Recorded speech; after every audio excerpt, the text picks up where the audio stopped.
कृष्ण हरे हरे राम कृष्ण हरे जय राम कृष्ण हरे जय राम कृष्ण जय राम कृष्ण हरे जय राम कृष्ण जय राम कृष्ण जय राम कृष्ण कृष्ण जय राम कृष्ण जय राम कृष्ण जय राम कृष्ण जय राम कृष्ण जय राम रूप पाहता लोचनी रूप पाहता लोचनी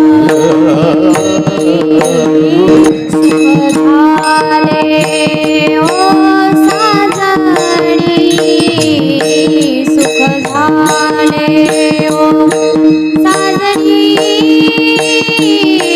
तो विठ्ठल बरवा तो विठ्ठल बरवा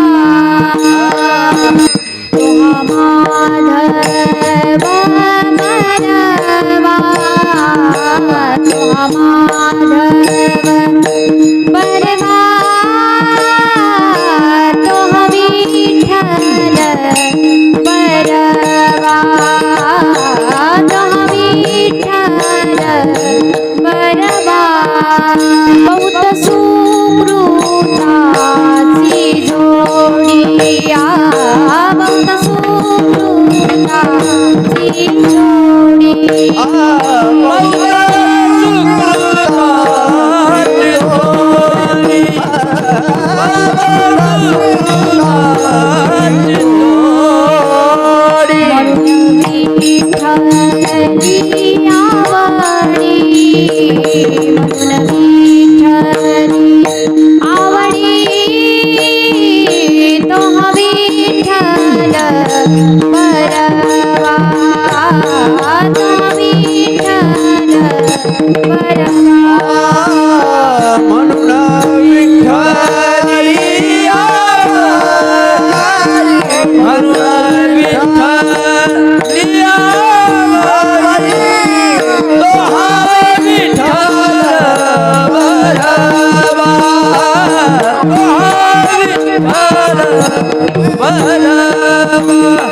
सर्व सुखाचे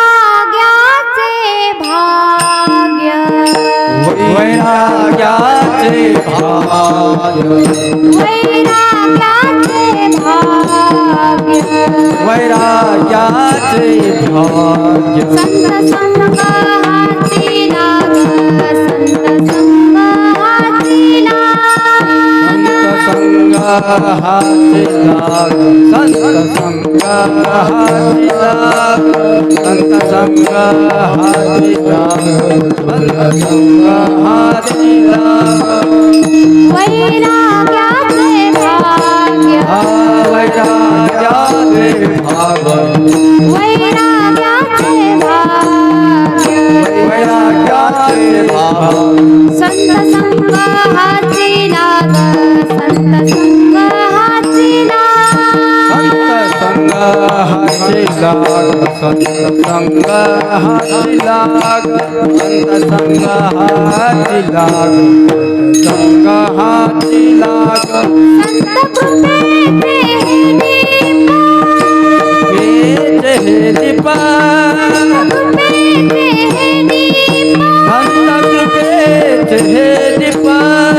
कृपेचे हे दीप करी साधका निष्पाप करी साधका निष्पाप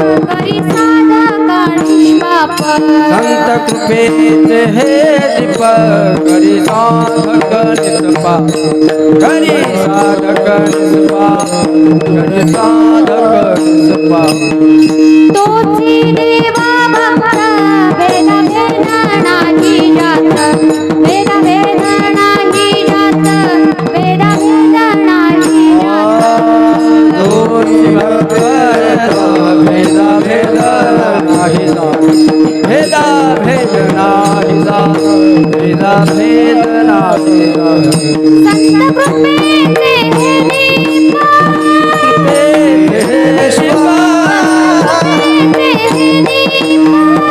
कृपेचे हे दीप कृपेचे हे दीपा करी साधका निष्पाप करी साधका निष्पाप करी साधका निष्पाप संत कृपेचे हे दीपक करी साधका निष्पाप करी साधका निष्पाप करी साधका निष्पाप तुका प्रेमेनाचे गाये गाण्यात विरोणी जाय गाण्यात विरोणी जाय गाण्यात विरोणी जाय कामणे गाय गाण्यात विरोणी जाय गाण्यात विरोणी जाय गाण्यात विरोणी जाय संत कृपेचे हे दीप कृपेचे हे दीपक कृपेचे हे दीप कृपेचे हे दीपक करी साधका निष्पाप करी साधका निष्पाप करी साधका निष्पाप संत कृपेचे हे दीपक करी साधका निष्पाप करी साधका निष्पाप करी साधका निष्पाप भाग्याचे भाग्य संत संगहाची लाग संत कृपेचे हे दीप करी साधका निष्पाप तोची देव भक्त भेदा भेद नाही जात संत कृपेचे हे दीप करी साधका निष्पाप तुका प्रेमेणाचे गाय तुका प्रेमेणाचे गाय गाण्यात विरोणी जाय संत कृपेचे हे दीप करी साधका निष्पाप ध्येयं सदा परिभवगणमभीष्टदोहम् तीर्थास्पदं शिवविरिञ्चनुतन्यं शरण्यं भृत्यार्तिहं प्रणतपाल भवाब्धिपोतं वन्दे महापुरुषते चरणारविन्दम् नारायणं नमस्कृत्य नरं चैव नरोत्तमं देवीं सरस्वतीं व्यासं ततो जयमुदीरये जयति जगति माया यस्य कायादवस्ते वचनरचनमेकं केवलं चाकलय्य ध्रुवपदमपि यातो यत्कृपातो ध्रुवोऽयं सकलकुशलपात्रं ब्रह्मपुत्रं नतास्मि राधा मेरी स्वामिनी मैं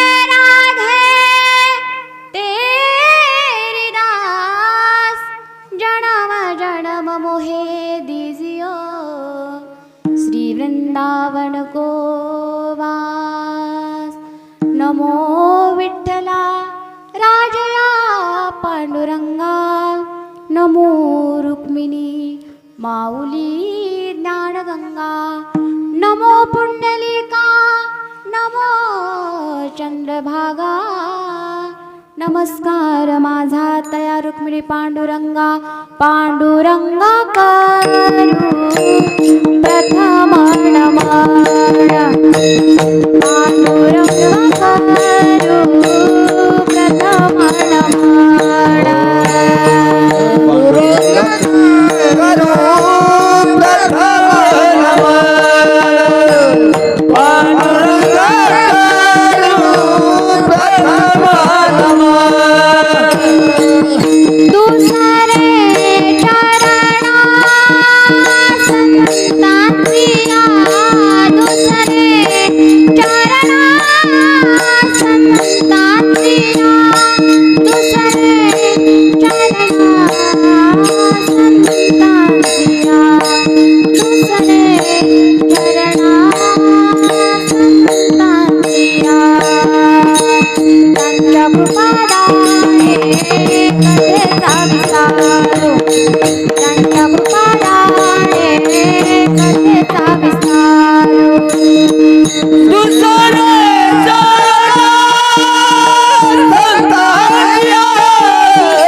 करुणाकरा दयाळा तुमचा अनुग्रह लाधलो पावन झालो चराचरी कर्पूर गौरम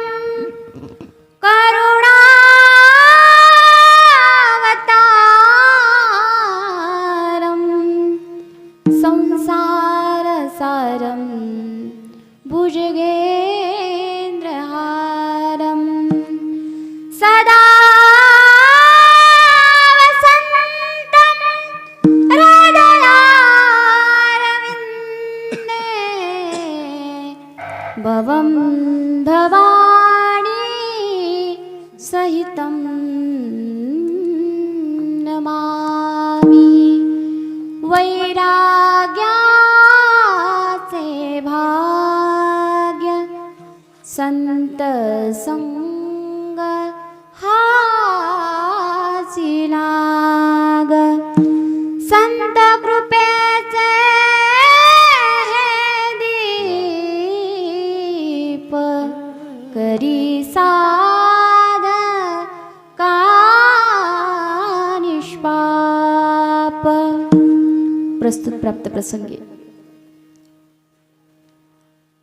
कीर्तनरूपी सेवेकरता घेतलेला अभंग महान भगवत भक्त संत सम्राट विश्ववंदनीय जगद्गुरु तुकोबाराय यांचा अतिशय उत्कृष्ट संत संघाचा महिमा सांगणारा 4 चरणाचा अभंग आपण आजच्या सेवेकरता घेतला. विठाला विठाला विठाला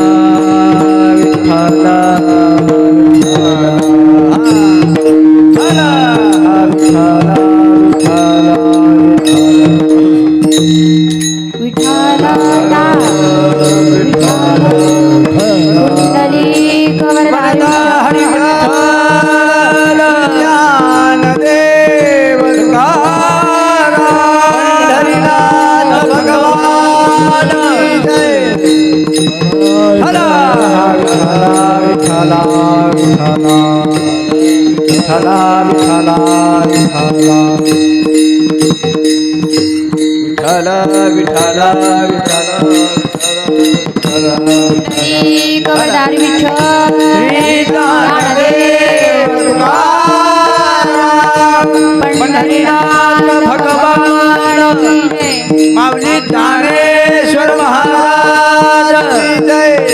हला हला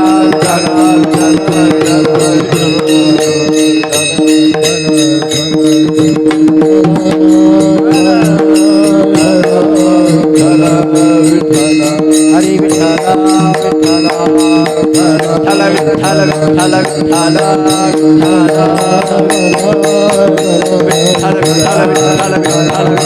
विठ्ठला विठ्ठला विठ्ठला विठ्ठला. अभंग जगद्गुरु तुकोबाराय यांचा आहे. 4 चरणाचा आहे. संत संघाचा महिमा सांगणारा अभंग आहे. जगद्गुरु तुकोबाराय या अभंगामध्ये संत संगतीमध्ये राहिल्याच्या नंतर, संतांची संगती केल्याच्या नंतर कोणत्या भाग्याची प्राप्ती होते त्या भाग्याचं वर्णन जगद्गुरु तुकोबाराय करतात. अतिशय उत्कृष्ट सुटसुटीत असा अभंग आहे. सगळेजण मराठी भाषा जाणणारे, बोलणारे, कळणारे आहेत. त्याच्यामुळे अभंग असा काही वेगळा नाहीये, सगळ्यांना कळणारा आहे, सगळ्यांना मराठी भाषा समजते. जगद्गुरु तुकोबाराय म्हणतात वैराग्याचे भाग्य, वैराग्याचं भाग्य आम्हाला प्राप्त झालं. पण कशामुळे प्राप्त झालं या प्रश्नाचं उत्तर त्या ठिकाणी जगद्गुरु तुकोबाराय देतात की संत संग हाची लाग. आम्हाला वैराग्याचं भाग्य प्राप्त झालं, पण संत संघामुळे ते प्राप्त झालं. संत कसे आहेत तर संत कृपेचे दीप आहेत. संत कृपेचे दीप असल्यामुळे त्यांनी आमच्यासारख्या लाखो अनाथ जीवांचा त्या ठिकाणी काय केलं, पाप नष्ट केलं, आम्हा साधकांना निष्पाप केलं. म्हणून त्या संतांच्या संगतीमध्ये राहिलं पाहिजे. कारण त्या संतांना जगद्गुरु तुकोबाराय अभंगाच्या 2ऱ्या चरणामध्ये उपमा देत आहेत. उपमा देत असताना उपमा आपण एखाद्या वस्तूची देतोय आणि एखाद्याला देतोय, त्यावेळेस ज्या वस्तूची उपमा एखाद्याला देतोय त्याच्यामध्ये काहीतरी साधर्म्य असावं लागतं, काहीतरी एकरूपता असावी लागते. त्यावेळेस त्याची उपमा आपल्याला देता येते. मग जगद्गुरु तुकोबारायांनी संतांना दीपाची उपमा दिली, म्हणजे दिव्याची उपमा दिली. ते म्हणतात संत कृपेचे दीप आहेत. मग संत कृपा करतात. दीप त्या ठिकाणी काय करतो, दीपकाचं काम आहे, दिव्याचं काम आहे अंधार नष्ट करून प्रकाशाची प्राप्ती करून देणं. तसं मग संत काय करतात तर जीवनामध्ये असणाऱ्या अज्ञानाचा अंधकार दूर करून ज्ञानाचा सूर्य आपल्या जीवनामध्ये उगवतात. आणि एकदा का ज्ञानाचा विवेकाचा सूर्य जीवनामध्ये उगवला की त्या ठिकाणी अंधार, अज्ञानाचा अंधार पूर्णपणे नष्ट होतो. म्हणून त्या ठिकाणी जगद्गुरु तुकोबाराय 2ऱ्या चरणामध्ये दिव्याची उपमा संतांना देत आहेत. जगद्गुरु तुकोबाराय म्हणतात तोच देव भक्त भेदा भेद नाही ज्यात.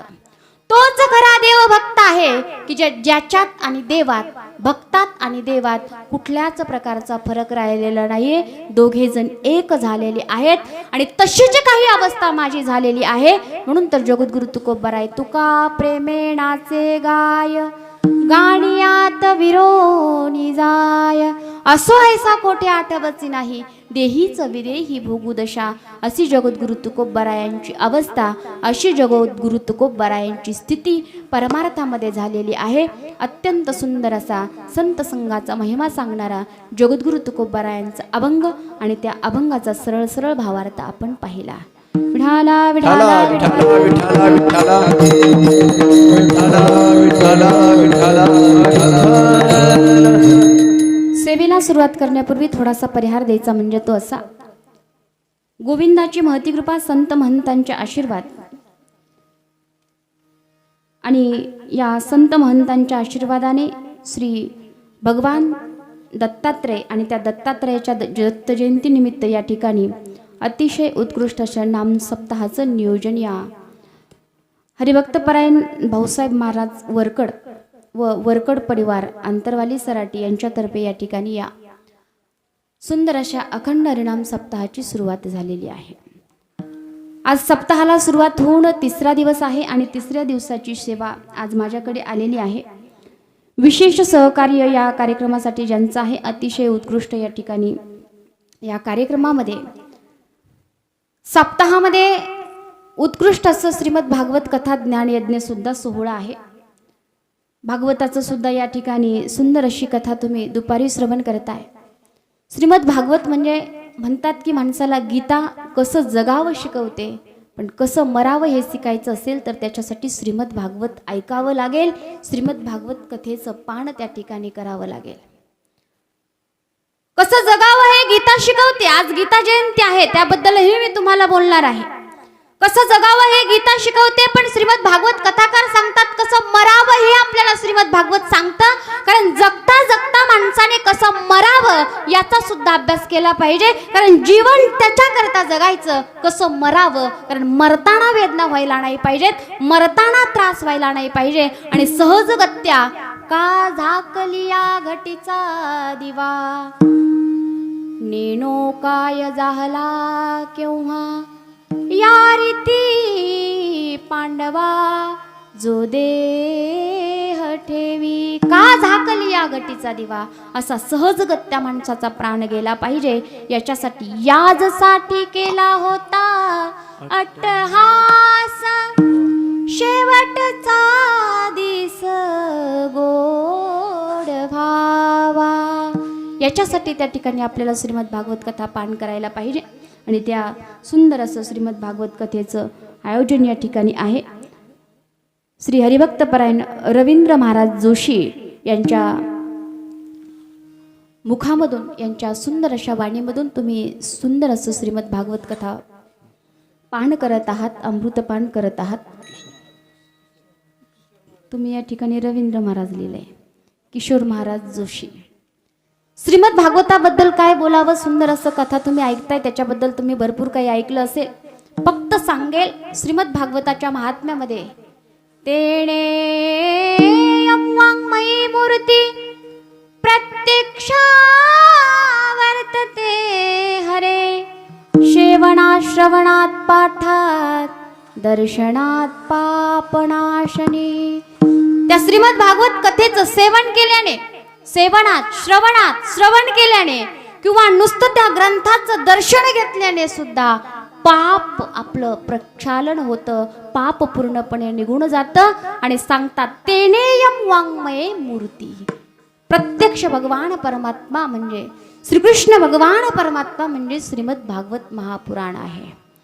ग्रंथ नव्हे हा श्रीकृष्ण, गीते वेदी मन पूर्ण, अनन्य होता याक्षरण, कथित टाळे जन्म मरण, त्रिताप जाती. अतिशय सुंदर वर्णन त्या ठिकाणी श्रीमद भागवताच्या आरतीमध्ये केलेलं आहे. म्हणून सदासेव्य अशी असणारी ही श्रीमद भागवताची कथा. उत्कृष्ट असे मृदुंगाचार्य आपल्याला या ठिकाणी लाभलेले आहेत. उत्कृष्ट असे पखवाजाची साथ आपल्याला ज्यांची लाभते ते आपले हरिभक्तपरायण पवन महाराज ढोले. उत्कृष्ट अशी गायनाची साथ आपल्याला ज्यांची लाभते ते हरिभक्तपरायण, काय नाव त्यांचं, विठ्ठल महाराज बोबडे. अजून हरिभक्तपरायण सोपान महाराज रोडी व श्री हरिभक्तपरायण सुभाषांना तारक व गावकरी भजनी मंडळ मौजे आंतरवाली सराटी. आमचे उत्कृष्ट असं सर्व भजनी मंडळ या ठिकाणी आहे. तुम्ही सर्व श्रोते मायबाप, उत्कृष्ट अशी साऊंड सिस्टीम आहे. चुकून जर कोणाचं नाव घ्यायचं राहिलं असेल, आमचे उत्कृष्ट असे हार्मोनियम करता बाबा बसलेले आहेत. शिवाजी महाराज हरिभक्तपरायण शिवाजी महाराज भागवत या ठिकाणी आपल्या गावातलेच अतिशय उत्कृष्ट कीर्तन वगैरे करतात महाराज या ठिकाणी आहेत. महाराजांचं चुकून नाव घ्यायचं राहिलं होतं, कारण परिचय पहिला असल्यामुळे या ठिकाणी तसं होतं. उत्कृष्ट श्रोते मायबाप माझ्या समोर बसलेले आहेत. सर्वांच्या चरणी नतमस्तक होऊन आपण आपल्या सेवेकडे वळणार आहोत.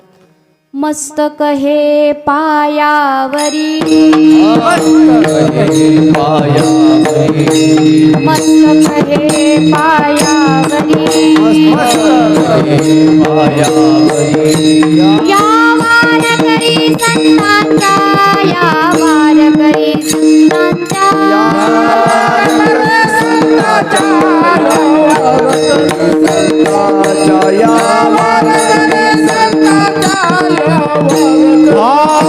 मस्तक हे पायावरी, यावर करी संतांच्या, यावर करी संतांच्या, यावर करी मस्तक हे पायावरी, यावर करी संतांच्या, वार करी संतांच्या, वार करी संतांच्या.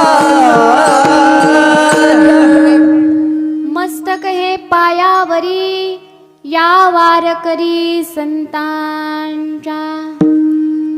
आजचा दिवस म्हणजे अतिशय सुंदर पवित्र असणारा हा दिवस आहे. आज हरिदिनी म्हणजे आपण तिला एकादशी म्हणतो.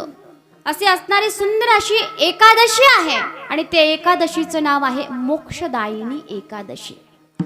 प्रत्येक जीवाला अपेक्षा आहे मोक्षाची, प्रत्येक जीवाला अपेक्षा आहे मुक्तीची, आणि ती मुक्ती प्रदान करणारी, मोक्ष देणारी या ठिकाणी आहे एकादशी. त्या सुंदर असा एकादशीचा दिवस आहे आणि विशेष म्हणजे आजची एकादशी म्हणजे गीता जयंतीच्या दिवशी आलेली आहे. गीता जयंती, जयंती म्हणजे जन्मदिवस थोडक्यामध्ये. आज असणारी आपली समस्त शास्त्राचं सार म्हटलं तरी काही हरकत नाही. महाभारताचं मंथन केल्याच्या नंतर त्या महाभारतामधून निघालेलं लोणी रूपी सार म्हणजे त्या ठिकाणी श्रीमद भगवत गीता आहे.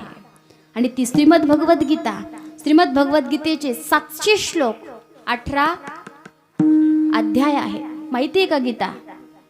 एक जण म्हणलं हो मला माहिती आहे ना. म्हणलं काय? तो म्हणला गीता. म्हणलं कुठे आहे गीता? ते म्हणलं आता सध्या घरी झोपली, ती आलीच नाही. ती गीता नाही. गीता कोण्या व्यक्तीचं नाव नाहीये, गीता कोण्या वस्तूचं नाव या ठिकाणी मी सांगत नाही. भगवान परमात्म्याने ज्यावेळेस अर्जुन मोहित झाला, अर्जुनाच्या माध्यमातून या ठिकाणी जगात मोहाने फसलेल्या प्रत्येक जीवाला, दुःखामध्ये अडकलेल्या प्रत्येक जीवाला त्याचा कल्याणाचं काहीतरी साधन सापडावं आणि प्रत्येक जीवाचं कल्याण व्हावं म्हणून त्या ठिकाणी आपल्या स्वतःच्या सुंदर असणाऱ्या त्या भगवान परमात्म्याने स्वतःच्या सुंदर मुखामधून श्री गीता सांगे तो श्री विष्णू, श्री गीता हा प्रश्नो अर्जुने से, श्री गीता हा प्रश्नो अर्जुने समुखे सांगे तो विष्णू, श्री गीता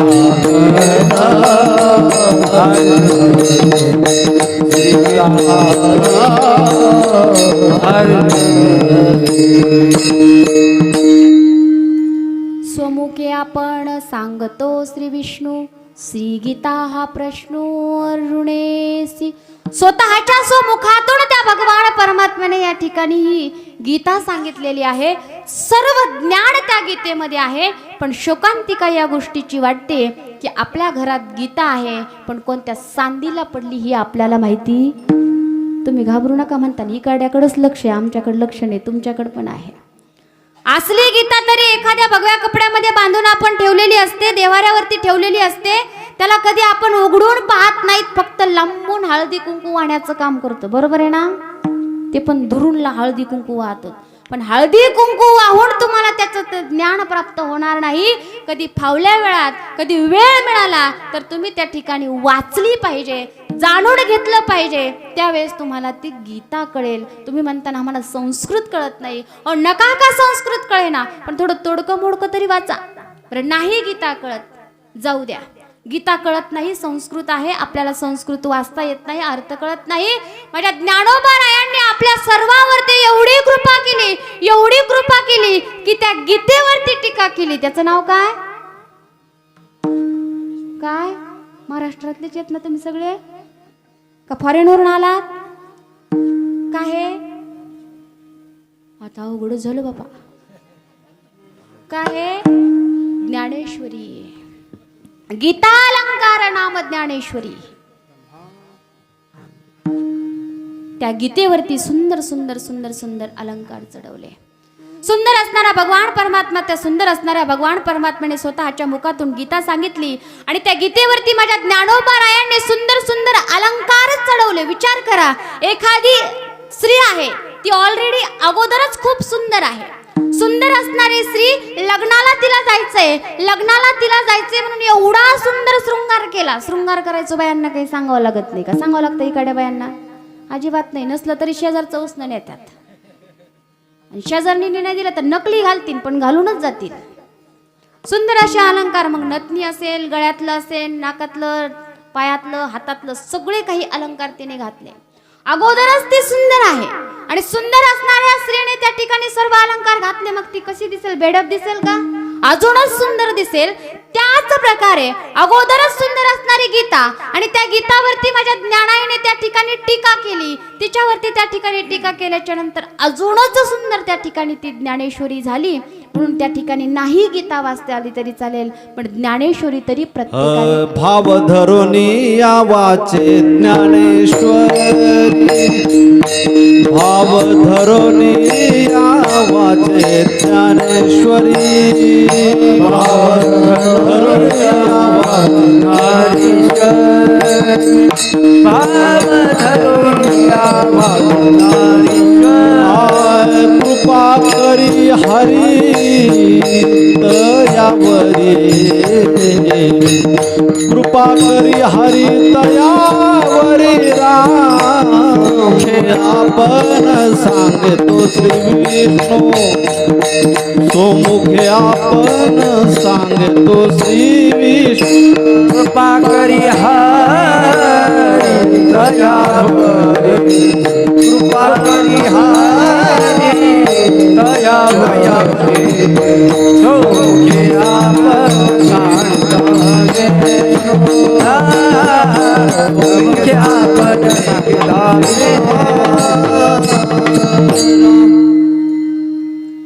सुमुखे आपण सांगतो श्री विष्णू. सुरुवात काय होती? भाव धरून आवाचे ज्ञानेश्वरी, कृपा करी हरी तयावरी. भाव धरून त्या ठिकाणी ज्ञानेश्वरी वाचली पाहिजे. बरं, नाही संस्कृत कळेल, मी तुम्हाला सांगितलं, नसलं कळत तर त्या ठिकाणी गीता वाचा. गीता वाचा, नाही ज्ञानेश्वरी वाचा. ज्ञानेश्वरी नाही कळली तरी त्या ठिकाणी गीता गीता गीता वाचे जे म्हणती, नाही पुनरावृत्ती तया नरा. नाही ज्ञानेश्वरी वाचायला वेळ भेटला, पण निदान गीता गीता तर त्या ठिकाणी मुखाने म्हणता येईल ना? का ते पण येत नाही बायांना? येतं ना? तेवढं गीता गीता तरी म्हणा. निश्चित रूपाने आपलं कल्याण झाल्याशिवाय राहणार नाही. आमचे गुरुवर्य हरिभक्तपरायण वैकुंठवासी शास्त्री महाराज सांगायचे, पतिव्रते सीता आणि ग्रंथात गीता यांच्या तोडीला त्या ठिकाणी कोणीच नाही. पहा, म्हणून गीता हे आपल्या हिंदू संस्कृतीचं फार मोठं वाङ्मय आहे, सार आहे. प्रत्येकाने त्या ठिकाणी आत्तापर्यंत नसेल वाचली, पण इथून पुढे त्या ठिकाणी वाचा, अवश्य वाचा.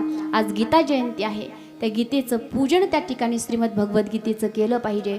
पूजन करून दर्शन घेतलं पाहिजे, कधीतरी उघडून वाचून त्या ठिकाणी पाहिली पाहिजे. म्हणून आज गीता जयंती आहे.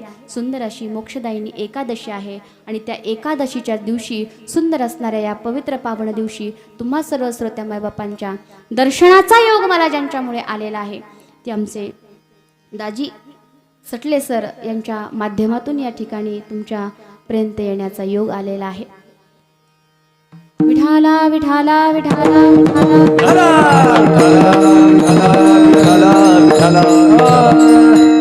अभंग जगद्गुरु तुकोबारायांचा आहे. जगद्गुरु तुकोबारा या अभंगामध्ये संत संघाचा महिमा त्या ठिकाणी सांगतात. महाराष्ट्र ही संतांची भूमी आहे. महाराष्ट्रामध्ये अनेक संत होऊन गेले, हे सर्वांना पाठ झालेलं आहे. ते संत हयात असताना कोणालाच कळाले नाही, ही शोकांतिका आहे. कारण अनाकलनीय असणं हे संतांचं त्या ठिकाणी लक्षण असू शकतं. जोपर्यंत हयात होते तोपर्यंत संत त्या ठिकाणी कोणालाच कळाले नाहीत. विचार करा, आत्ता त्या ठिकाणी आपण ज्ञानोबारायांचा संजीवन समाधी सोहळा अत्यंत त्या ठिकाणी मोठ्या रीतीने अत्यंत भावनेने त्या ठिकाणी साजरा केला. ज्ञानोबारायांचा आज तो थाटमाट पाहिला तर त्या ठिकाणी डोळे भरून येतात. काय ज्ञानोबारायांचा थाटमाट आहे, सुंदर असा अभिषेक त्या ठिकाणी ज्ञानोबारायांचा घातला जातो. ज्ञानोबारायांना पुरणपोळीचा नैवेद्य त्या ठिकाणी रोज दाखवला जातो. आज ही ज्ञानोबारायांची त्या ठिकाणी परिस्थिती आहे. पण विचार करा, ज्या वेळेस ज्ञानोबाराय हयात होते त्यावेळेस ज्ञानोबारायांना कोणी पुरणपोळीचा घास दिला का? ज्ञानोबाराय त्या ठिकाणी भिक्षा मागायला गेल्याच्या नंतर ज्ञानोबारायांच्या झोळीमध्ये दगड माती टाकावी ही ज्ञानोबारायांची त्या ठिकाणी असतांची परिस्थिती. संन्याशाची पोरं म्हणून त्या ठिकाणी सगळेजण हिनवायचे. लोक जवळ सुद्धा येऊ देत नव्हते. इंद्रायणीमध्ये स्नान करू देत नव्हते. ज्ञानोबारायांना त्या ठिकाणी लोक शिव सुद्धा देत नव्हते. ही ज्ञानोबारायांच्या असतानाची परिस्थिती, हयात असतानाची परिस्थिती. आणि आज ज्ञानोबारायांना त्या ठिकाणी पुरणपोळीचा नैवेद्य दाखवला जातोय. आणि उपाशी पोटी माझ्या ज्ञानोबारायांनी ज्ञानेश्वरी लिहिली आणि आज भरल्या पोटी सुद्धा आपण वाचत नाहीत. शोकांतिका आहे का नाही? जसे महाराष्ट्रामध्ये अनेक संत होऊन गेले तसे या ठिकाणी बळिया भट्ट एक नावाचे संत होते. पहा, बळिया भट्ट नावाचे संत असे होते की त्या ठिकाणी ते गृहस्थी होते. पण गृहस्थी असले तरी त्या ठिकाणी घरामध्ये चित्त त्यांचं लागत नव्हतं. बाहेर जर गेले तर गेल्याच्या नंतर 6-6, 7-7 महिने घराकडे येत नसत. 6-6, 7-7 महिने घराकडे येत नव्हते. कधी चुकून घराकडे आले. घराकडे आल्याच्या नंतर त्या ठिकाणी गावातले लोक असे नुसते टपूनच असतात बघायला. एवढ्या दिवस कुठं गेला होता नेमका? आता ते बिचारे संत त्या ठिकाणी आल्याच्या नंतर गावातले लोक असं काही बघायला लागले जसं मोठं पापच करून त्या ठिकाणी आले. गावातले लोक बघायला लागले. ते बळिया भट्ट स्वतःच्या घरामध्ये गेले. घरामध्ये गेल्याच्या नंतर गल्लीतल्या लोकांनी विचारलं, का हो बळिया भट्ट, 6-6, 7-7, 8-8 महिने तुम्ही तुमच्या घराकडे फिरकत नाहीत? तुम्हाला तुमच्या घराविषयी काही चिंता वाटते का नाही? लेकरं बाळ, तुमची बायको, तुमचे आई वडील यांची काही चिंता आहे का नाही? त्यावेळेस हसत मुखाने अगदी आनंदाने त्या बळिया भट्टांनी उत्तर दिलं. म्हटले, माझ्या घराची चिंता करायला सगळी आंतरवाली. म्हणले, मला काय गरज आहे चिंता करायची? काय गरज आहे म्हणले मला चिंता करायची? बरं म्हणले, जाऊ द्या, तुम्ही सगळे माझ्या घराची काळजी घेतात, मला काय गरज आहे काळजी घ्यायची? पण महाराज, एक आम्हाला कळत नाही, तुम्ही एवढे शांत स्वभावाचे, तुमची बायको त्या ठिकाणी एवढी भांडकुदळ, व तुमचं दोघाचं पटतं कसं काय? फक्त त्यांचीच बायको भांडकुदळ नाही बरं का, तुमच्या. म्हणून तर महाराज लोक त्या ठिकाणी कीर्तनाला भजनाला गेल्याच्या नंतर म्हणतात, बुक्का लावा, नारळ द्या. कारण घरी गेल्यावर दाखवायला लागतं, नाही तर विचारती कुठं बोंबलत हिंडत होतात. प्रूफ म्हणून त्या ठिकाणी बुक्का लावा जावं लागतं लावून. म्हणजे तुम्ही एवढे शांत स्वभावाचे, तुमची बायको एवढी भांडकुदळ, व तुमच्या दोघाचं पटतं कसं काय? त्यावेळेस बळिया भट्ट म्हणले, आमचं पटतं याचं कारण आहे का? म्हणले, ती तिच्यात राहते, मी माझ्यात राहतो. ती तिच्या मनाप्रमाणे वागते, मी माझ्या मनाप्रमाणे वागतो. त्याच्यामुळे आमच्यात भांडण होत नाही. विठाला विठाला विठाला विठाला विठाला.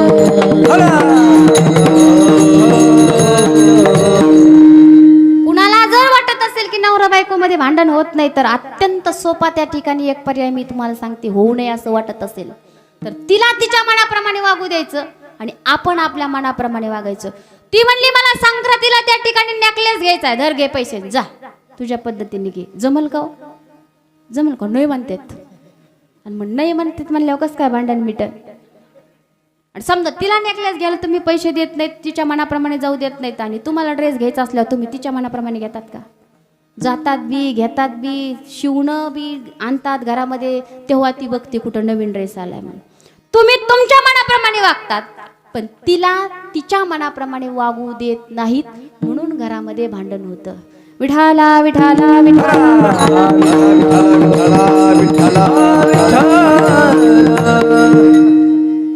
कारण संत जे असतात, गृहस्थ जरी असले तरी संतांचं घरामध्ये लक्ष त्या ठिकाणी नसतं.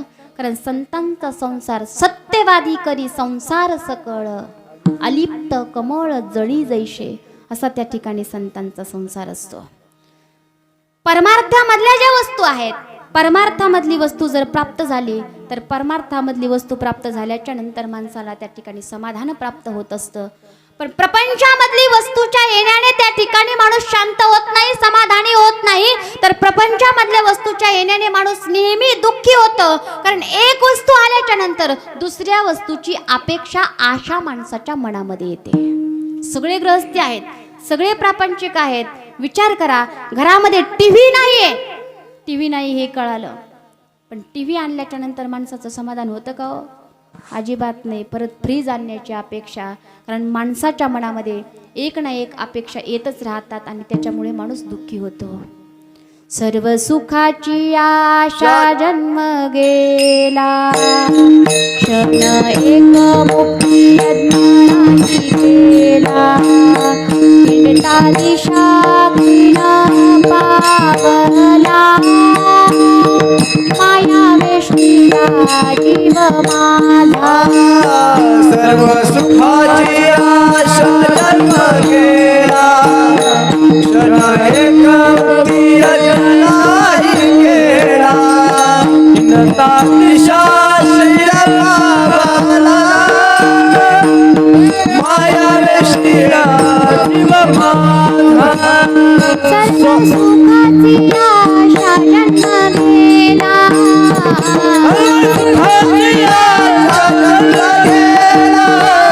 क्षण एक मुक्ती अज्ञानाची केला,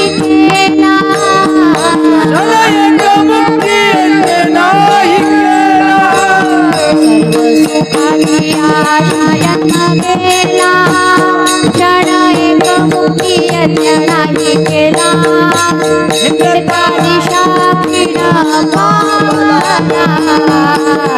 माया वेष्टीला जीव माझा. सर्व सुखाची आशा जन्म गेला, क्षण एक मुक्ती अज्ञानाची केला, हिंडता दिशा क्षीण पावला, माया वेशीला जीव माझा. सर्व सुखाची आशा जन्म गेला, क्षण एक मुक्ती यज्ञ नाही केला. सर्व सुखाच्या आशामध्ये जन्म जातो, पण सुख काही भेटत नाही आणि आशा काही संपत नाही. प्रपंचामधल्या वस्तूच्या येण्याने त्या ठिकाणी वृत्तीची स्थिरता होत नाही, समाधान होत नाही, मन अशांत होतं. मग प्रत्येकाला समाधान पाहिजे असेल, शांत व्हायचं असेल तर त्या ठिकाणी परमार्थामधील वस्तू प्राप्त करावं लागेल. तरी परमात्मा ऐसे हे एक वस्तू असे, हे जया दिसे ज्ञानास्तव. ज्ञानोबराय वर्णन करतात ज्ञानेश्वरीमध्ये. परमात्मा रूपी वस्तू प्राप्त झाली की त्या ठिकाणी माणूस शांत होत असतो, कारण समाधान आणि शांती त्या ठिकाणी वस्तूच्या येण्यामध्ये नाहीये, तर वृत्तीच्या स्थिरतेमध्ये माणसाचं समाधान आहे. म्हणून तर जगद्गुरु तुकोबराय म्हणतात, तुका म्हणे मागा नाही वृत्तीवरी, तुका म्हणे मागा नाही वृत्तीवरी, कमल मागा नये वृत्ती हो, तुका म्हणे मागा नये वृत्ती हो. सुखाच्या दारी पाहुणे ना, सुखाच्या दारी पाहुणे ना, ऐसे वर्ममाना लावी नारायण, ऐसे वर्ममाना लावी नारायण. चंदारी बहुळ्या सुखाच्या शेजारी बहुळ्या, ऐसे वर्ममाना लावी नारायण, ऐसे वर्ममाना लावी नारायण, ऐसे वर्ममाना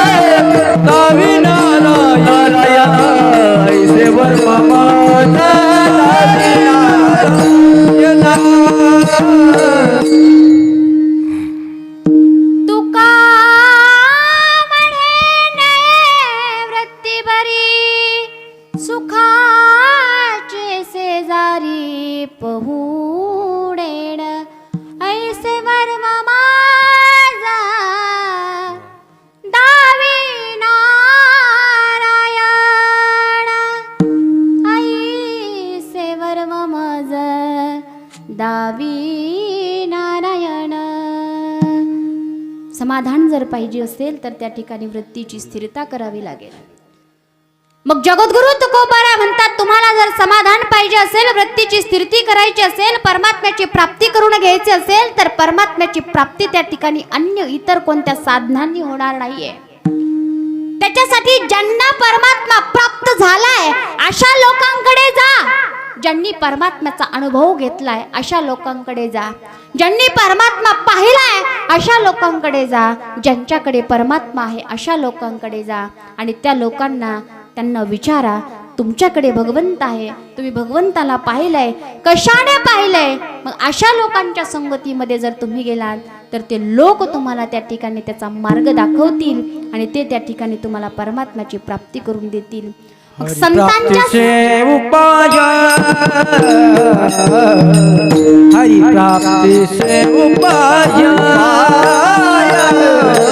हरि प्राप्ति से उपाय हरि प्राप्ति से उपाय धरावे संता थे पाय धरावे संता थे पाय हे साधती साधना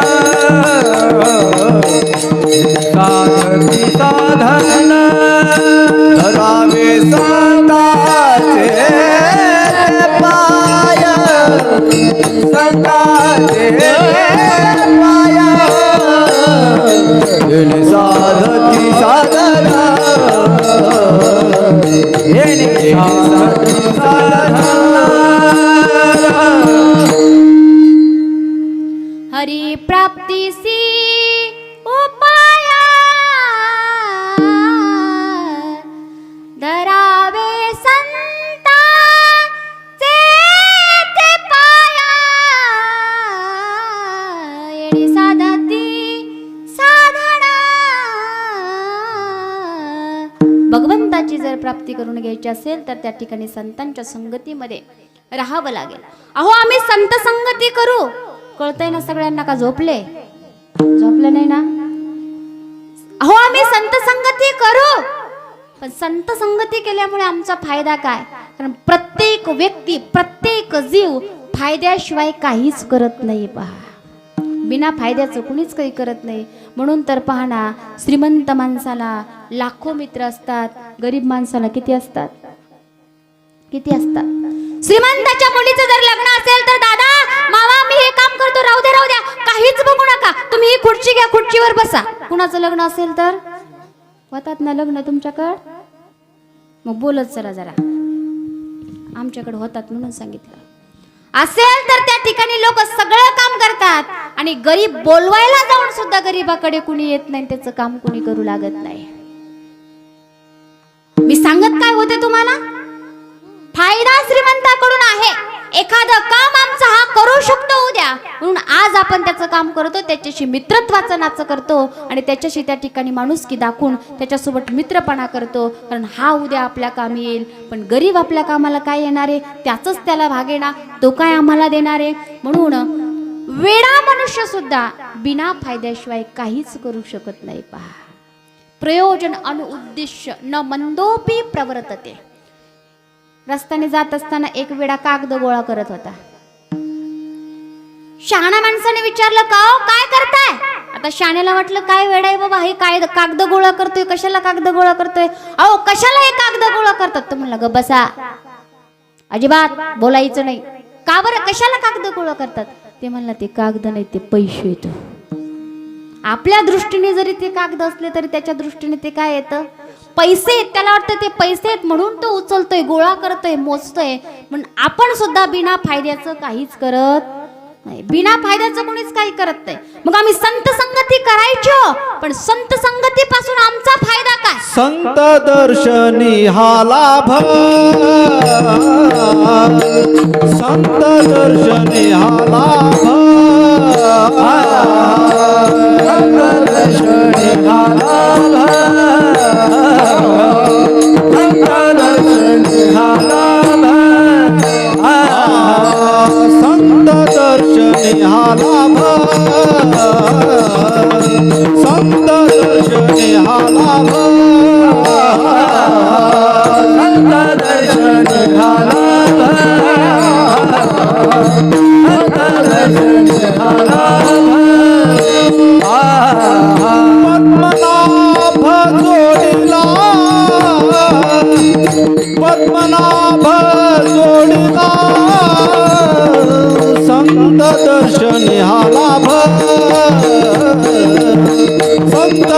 दर्शनी हाला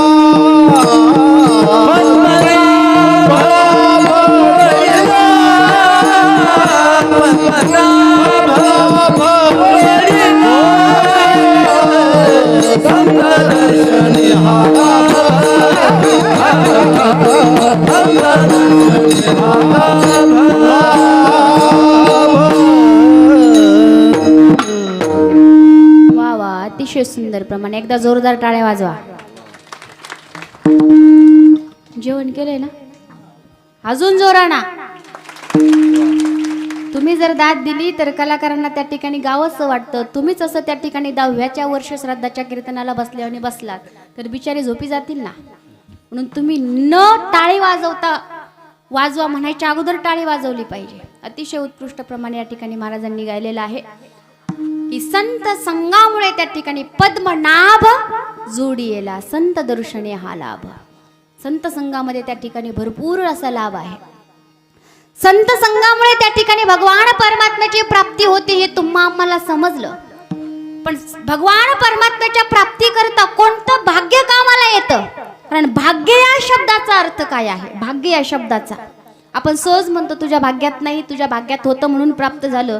भाग्य भाग्य भाग्य म्हणजे तरी नेमकं काय हो? या शब्दाचा अर्थ तुम्हा आम्हाला तरी माहितीये का? कारण आपण मराठी आहोत, मराठी भाषा बोलतो, ऐकतो, वाचतो. पण दुर्भाग्य आपलं असं आहे आज काही मराठीतले शब्द आपल्याला माहिती नाहीयेत, काही शब्द माहिती नाहीयेत आणि ते शब्द त्या ठिकाणी इंग्लिश असून सुद्धा आपल्याला मराठी वाटतात. घरामध्ये नेहमी किती म्हातारी असो तिला नीट बोलता येत नाही. आता त्या ठिकाणी पार जाण्याच्या घाईमध्ये आले, शाळात कधी गेली नाही, काही नाही, अडाणी म्हातारी, तरी त्या ठिकाणी जो पाण्याचा ग्लास आहे त्याला प्याला कधी म्हणती का? तुमच्याकडे म्हणती का? काय म्हणती? पाणी पितात का? काय म्हणती? बोला बोला बायांनो, बोला. तुम्ही बोलल्याशी पुढेच जायचं नाही आपण. मोठ्याना मी काय खाऊन घेणार नाही आज, मला एकादशी. बोला बोला. काय म्हणतात? ग्लास. ग्लास हा मराठी शब्द आहे का इंग्लिश? इंग्लिश. मग म्हातारी सुद्धा काय म्हणती? ग्लास म्हणती. एखाद्याला म्हणलं अरे ते पेला इकडं आण रे, त्याला सुद्धा कळणार नाही. दुर्भाग्य एवढं आपलं आहे की आपल्याला मराठी त्या ठिकाणी कळत नाही. काही काही शब्द असे आहेत. पण आजकाल लोक म्हणतात नाही मराठी आली तरी चालेल, आमच्या मुलाला इंग्लिश स्कूलमध्येच घालायचं. मराठी शाळा बंद पडल्या या इंग्लिश स्कूलमुळं. पण खऱ्या अर्थाने त्या ठिकाणी ते इंग्रज आपल्या देशातून निघून गेले, पण तरी आपण अजूनही त्यांचे सेवक आहोत. ते शिकतात का हो मराठी? ते घालतात का मराठी मुलात शाळेंना? घालतात का शाळेमध्ये मराठी? अजिबात नाही. मग ते जर मराठी शाळेत आपली मुलं घालत नसतील तर आपण का इंग्लिश स्कूलमध्ये शाळेत मुलं घालायला पाहिजेत? याचा विचार करतो का आपण कधी? कधीच आपण त्या ठिकाणी याचा विचार करत नाहीत. विठाला विठाला विठाला विठाला ज्ञानोबराय सुंदर म्हणतात, माझा मराठीचा बोल कौतुके, पे अमृतातही पैजा जिंके, ऐसे अक्षरे रसिके मेळवीण. ज्ञानोबराय सुद्धा मराठीचं त्या ठिकाणी. ज्ञानोबरायला येत नव्हती का इंग्लिश? येत नव्हती का उर्दू भाषा? येत नव्हती का हिंदी? 56 भाषेचा केला असे गौरव. भवार नवीना उभारले 56 भाषा ज्ञानोबरायांना येत होत्या. तर ही प्राकृत भाषेमध्ये त्या ठिकाणी ज्ञानोबरायांनी ज्ञानेश्वरी लिहिली. भाग्य या शब्दाचा अर्थ तरी आपल्याला माहिती का? विषय येथून निघाला होता. भाग्य या शब्दाचा अर्थ माहिती? भाग्य म्हणजे या शब्दाचा अर्थ असा आहे, एखादी वस्तू आपल्याला पाहिजे. एखादी वस्तू आपल्याला पाहिजे. पाहिजे म्हणजे ती आपल्याकडे नाहीये.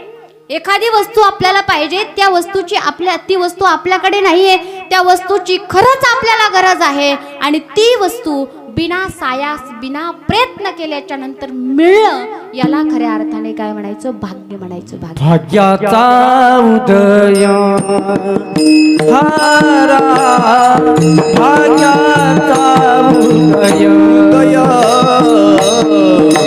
भाग्याचा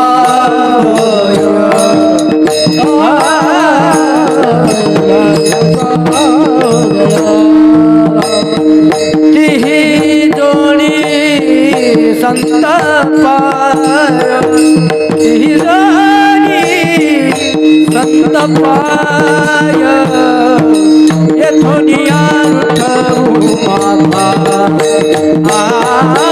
येथोनिया विठ्ठल माता तेही जोडी संत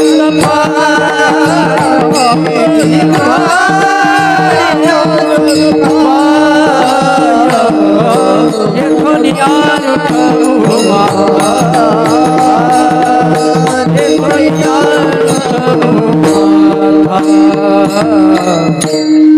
भाग्याचा उदय तेही जोडी संत पाय.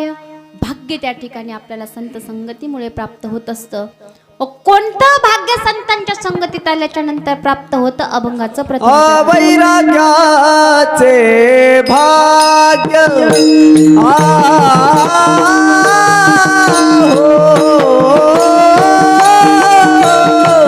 वैराग्याचे भाग्य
अतिशय सुंदर. वा वा, तुमच्याकरताच तुम्ही परत एकदा टाळ्या वाजवा. हुशार आहे बरं का अंतरवाली गाव. विठाला विठाला विठाला. वैराग्याचे भाग्य संत संग हासिला.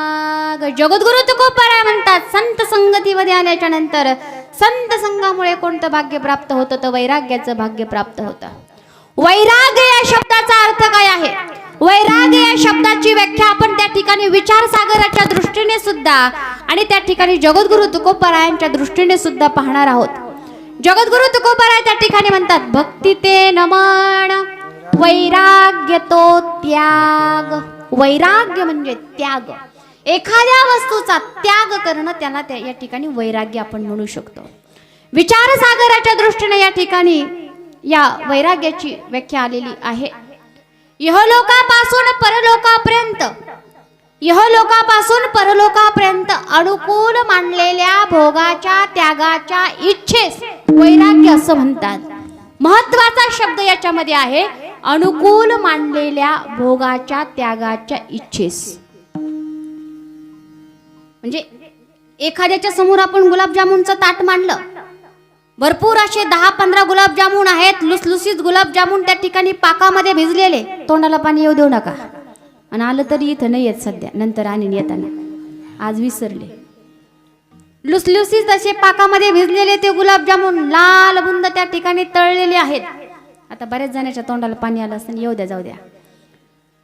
आणि ते गुलाबजामुन त्याच्या समोर आणून मानले ज्याला खूप गुलाबजामुन आवडतात. काही काही लोकांना गोड काहीच आवडत नाही, पण फक्त गुलाबजामुन आवडतात, म्हणून गुलाबजामुनचं उदाहरण घेतलं.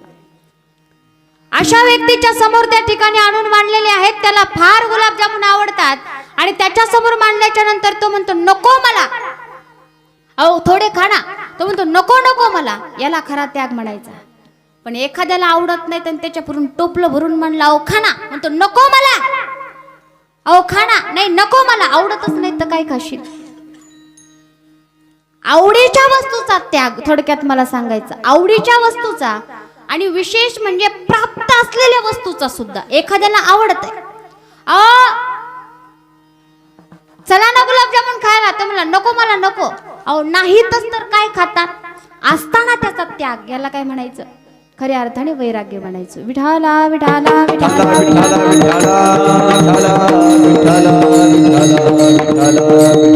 जगद्गुरु तुकोबारा म्हणतात, भक्ती ते न मन वैराग्य तो त्याग. त्यागाचे त्या ठिकाणी 3 प्रकार आहेत. सकाम त्याग आहे. सकाम त्याग म्हणजे आपण काहीतरी कामना इच्छा ठेवून केलेला त्याग, याला सकाम त्या ठिकाणी म्हणायचं. अनिवार्य त्याग आणि सहजच त्याग. सहज त्याग म्हणजे कसा, थोडक्याचं उदाहरण मी तुम्हाला सांगते, अनिवार्य त्यागाचंही सांगते आणि सहज त्यागाचं सुद्धा आणि सकाम त्यागाचं सुद्धा उदाहरण मी तुम्हाला सांगणार आहे. अनिवार्य त्याग त्या ठिकाणी पहिल्यांदा जर आपण घेतलं तर अनिवार्य त्याग मी तुम्हाला सांगते, इच्छा नसताना केलेला त्याग, याला अनिवार्य त्याग म्हणायचं. एखादा त्या ठिकाणी पंढरपूरला गेला, कारण पंढरपूर सारखं दुसरं कोणतं क्षेत्र नाहीये. त्याला वाटलं लोक चालले, लोक भरपूर असे पंढरपूर आळंदीला आता चाललेत. आता खऱ्या अर्थाने लोकांना पंढरपूर कळायला लागले. आतापर्यंत महाराष्ट्रामध्ये राहून आपल्याला पंढरपूर कळत नव्हतं. शोकांतिक आहे, कब्बर पाण्यात आपण जीव द्यायला पाहिजे. अहो पंढरपूर सारख्या तीर्थक्षेत्रामध्ये बाहेरच्या लोकांनी यावं आणि सुंदर असणारं पंढरपूर पाहावं. पंढरपूरच्या वारीला, आषाढी वारीला त्या ठिकाणी एकदा फॉरेनची एक बाई आली. सुंदर असं सजवलेलं मंदिर पाहिलं, एवढं सुंदर सजवलं, एवढं सुंदर सजवलंय. त्या मंदिर पाहिलं, एवढा आनंद तिला झाला, एवढा आनंद तिला झाला. तिला मराठी येत नव्हती. म्हणली वाव वंडरफुल. आपली महाराष्ट्राची एक बाई होती, ती म्हणली भवाने ते वंडरफुल नाही, ते पंढरपूर आहे, पंढरपूर. विठाला विठाला विठाला सुंदर असणारा पंढरपूर. ऐसे चंद्रभागा ऐसे भीमा तीर, ऐसे चंद्रभागा ऐसे भीमा तीर, चंद्रभागा ऐसे भीमा तीर, चंद्रभागा ऐसा भीमा तीर, ऐसा विठेवारी देवा मोठे, देवा मोठे, ऐसा विठेवारी देवा मोठे, देवा मोठे, ऐसे चंद्रभागा ऐसे भीमा तीर, ऐसे चंद्रभागा ऐसे भीमा तीर, ऐसा विठेवारी देवा मोठे, ऐसा विठेवारी देवा मोठे, ऐसा चंद्रभागा ऐसा भीमा तीर, ऐसा चंद्रभागा ऐसा भीमा तीर. ऐसा विटेवरी देव कोठे, अख्ख्या जगात अख्ख्या भारतात असा त्या ठिकाणी पांडुरंग परमात्मा नाहीये. पंढरपूरला त्या ठिकाणी लोक आता भरपूर चाललीत. म्हातारे म्हणतात बाई ताई कोरोनातून वाचलो, चला आता त्या पंढरपूरला जाऊ. चांगली गोष्ट आहे. वाचल्याच्या नंतर तरी माणसाला कळालं की परमार्थ करायला पाहिजे आणि त्या भगवान परमात्म्याने निश्चित आपल्याला कोरोनामधून वाचवलंय. आपले सखा सोबती आप्तेष्ट मित्र त्या ठिकाणी निघून गेले, पण ते निघून गेले, आपण राहिलोत. भगवंत काहीतरी आपल्या या हातातून चांगलं करून घेऊ पाहतोय, याची जाणीव तुम्हाला आता तरी झाली पाहिजे. आणि आता नाही झाली तर नाही तरी गेला जन्म माया, नाही तरी गेला जन्म माया, नाही तरी गेला जन्म माया,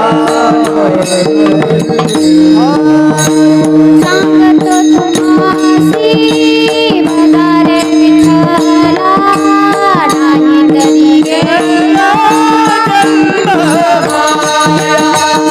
नाही तरी गेला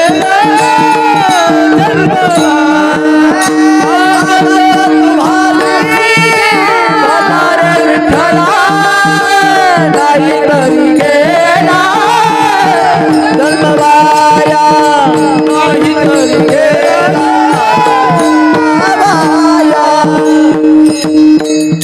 सांगत तुम्हासे बजारे विठ्ठला नाही तरी गेला जन्मवाया. अजूनही आपण सावध झालो नाही, परमार्थाला लागलो नाही तर काही नाही. हरिवीन जन्म नरकाची पै जाण यमाचा पाहुणा प्राणी होय. काहीच उपयोग त्या ठिकाणी नाहीये. सुंदर असणाऱ्या पंढरपूरला त्या ठिकाणी एका बाबाला वाटलं चला जावा, लोक चालले. तांतरवालीचा एक मथारा निघाला आपला पंढरपूरला जायला. पंढरपूरला त्या ठिकाणी गेला. पंढरपूरमध्ये गेल्याच्या नंतर सुंदर असणाऱ्या चंद्रभागेच्या वाळवंटामध्ये त्या ठिकाणी तो व्यक्ती गेलेला आहे. ते म्हातारे बाबा त्या ठिकाणी चंद्रभागेच्या सुंदर अशा वाळवंटामध्ये गेल्याच्या नंतर लोक स्नान करतायत म्हणून स्वतःचे कपडे न काढताच त्याला वाटलं की कपडे काढायचे नाही. त्या बाबांनी तसेच कपड्यासकट त्या ठिकाणी स्नान केलं. आणखीन 2-4 म्हातारे त्या ठिकाणी आले होते, त्यांनीही स्नान केलं. नंतर कपडे घातले आणि पुन्हा त्या ठिकाणी एकदा हातपाय धुवत म्हणून ते अंतरवालीचे बाबा त्या ठिकाणी त्या चंद्रभागेमध्ये गेले.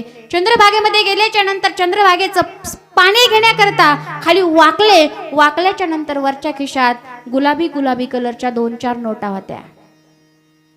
गुलाबी कलरच्या नोटा माहिती आहेत ना? आहेत ना तुमच्याकडं? आहेत ना तुमच्याकडं? खरं बोला, मी काय घेऊन जाणार नाही. कुणी हो सुद्धा म्हणा ना. आहेत तर कुठं ठेवल्यात सांगा बरं. सांगितलं कुठं ठेवल्यात तरी मला घरच माहित नाही तुमचं. घाबरू नका. 2-4 नोटा त्याच्याकडून पडल्या. आता 2-4 नोटा पडल्याच्या नंतर त्याने 2-4 पडल्या होत्या आणि 2-4 सोबत काही चिल्लर सुद्धा पडली होती. 2-4 नोटा पडलेल्या पटकन उचलून घेतल्या, पण चिल्लर पडलेली होती. तो म्हणला कृष्णार्पण कृष्णार्पण कृष्णार्पण. आता विचार करा, थोडीशी चिल्लर पडली होती ती त्यांनी स्वतःच्या इच्छेने टाकली होती का? टाकली होती का? बायांनो जागे आहेत ना? टाकली होती का? खिशातून पडली होती आणि पडल्याच्या नंतर त्या ठिकाणी कृष्णार्पण कृष्णार्पण. सेम तशीच कंडिशन ज्यावेळेस चुलीवर आपलं दूध उतू जातं, मग म्हणतो कृष्णार्पण कृष्णार्पण. याचा तर अनुभव असेल ना. मग खरंच आपण कृष्णार्पण केलं का उतू गेलं म्हणून? उतू गेलं म्हणून कृष्णार्पण. विठाला विठाला याला म्हणायचं अनिवार्य त्याग. इच्छा नसताना सुद्धा त्याग. दुसरं एक उदाहरण याच्याकरता सांगते. आमच्या त्या ठिकाणी बीड जिल्ह्यामध्ये प्रथा अशी आहे, कीर्तन झालं, कथा झाली. कीर्तन झाल्याच्या नंतर महाराज ज्यावेळेस खाली बसतात तेव्हा लोक पाया पडायला येतात महाराज लोकांच्या. आणि पाया पडायला येताना म्हणतात की महाराज लोकांच्या रिकाम्या हाताने पाया पडू नये म्हणून लोक 500च्या 2000च्या अशा नोटा काढतात आणि महाराजाच्या पायावर ठेवतात. आमच्या तिकडे सांगते हा, आमच्या तिकडे. इकडचं नाही सांगत. इकडंच अजून अनुभव नाही, त्याच्यामुळे घेतल्यावर सांगत. एक बिचारा त्या ठिकाणी पाया पडायला गेला आणि पाया पडायला गेल्याच्या नंतर त्याच्या 2000च्या 2-4 नोटा महाराजाच्या पायावर पडल्या. आता पडल्याच्या नंतर महाराजाकडे इकडे तिकडे पाहिलं त्यांनी. भरपूर लोक होते मंडपामध्ये. कसे उचलत? म्हणलं महाराज राहू द्या, तुम्हाला राहू द्या राहू द्या. आता महाराजाला सहज दिले होते, स्वखुशीने दिले होते, काही इच्छा नसताना पडले. देणार नाही कुणी. आपलं उदाहरण घेतलं फक्त. इच्छा नसताना पडले होते. याला अनिवार्य त्याग. एवढंच नाही, एकदा काय झालं, कीर्तनाला गेले मी. कीर्तनाला गेल्याच्या नंतर सगळे लोक पाय पडायला आले आणि एक बाबा पण पाय पडायला आला. पाय पडायला आल्याच्या नंतर त्याच्या वरच्या खिशात होती तंबाखूची पुडी, चुन्याची डबी. आता त्याचे पैसे पडले होते. तो म्हणला राहू द्या तुम्हाला, राहू द्या तुम्हाला. आता याची पडली तंबाखूची पुडी डबी. म्हणला ताई राहू द्या तुम्हाला, राहू द्या तुम्हाला. तसं तुम्ही काही करू नका. विठाला विठाला विठाला विठाला.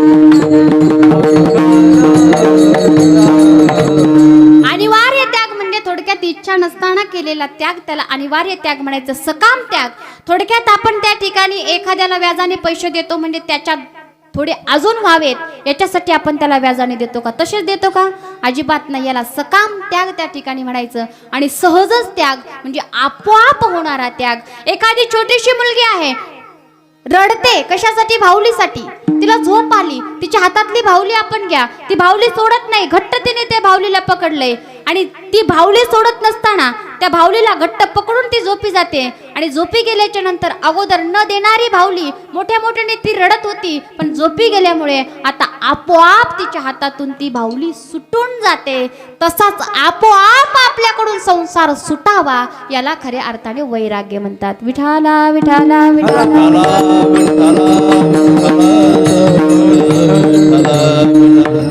वमनते मणी बैसलसे. वमन त्या ठिकाणी या संसाराविषयी आपल्याला बसलं पाहिजे. आणि दुसरं अजून शास्त्राच्या दृष्टीने विवेकपूर्व वैराग्य म्हणजे ज्ञानाने प्राप्त झालेलं वैराग्य.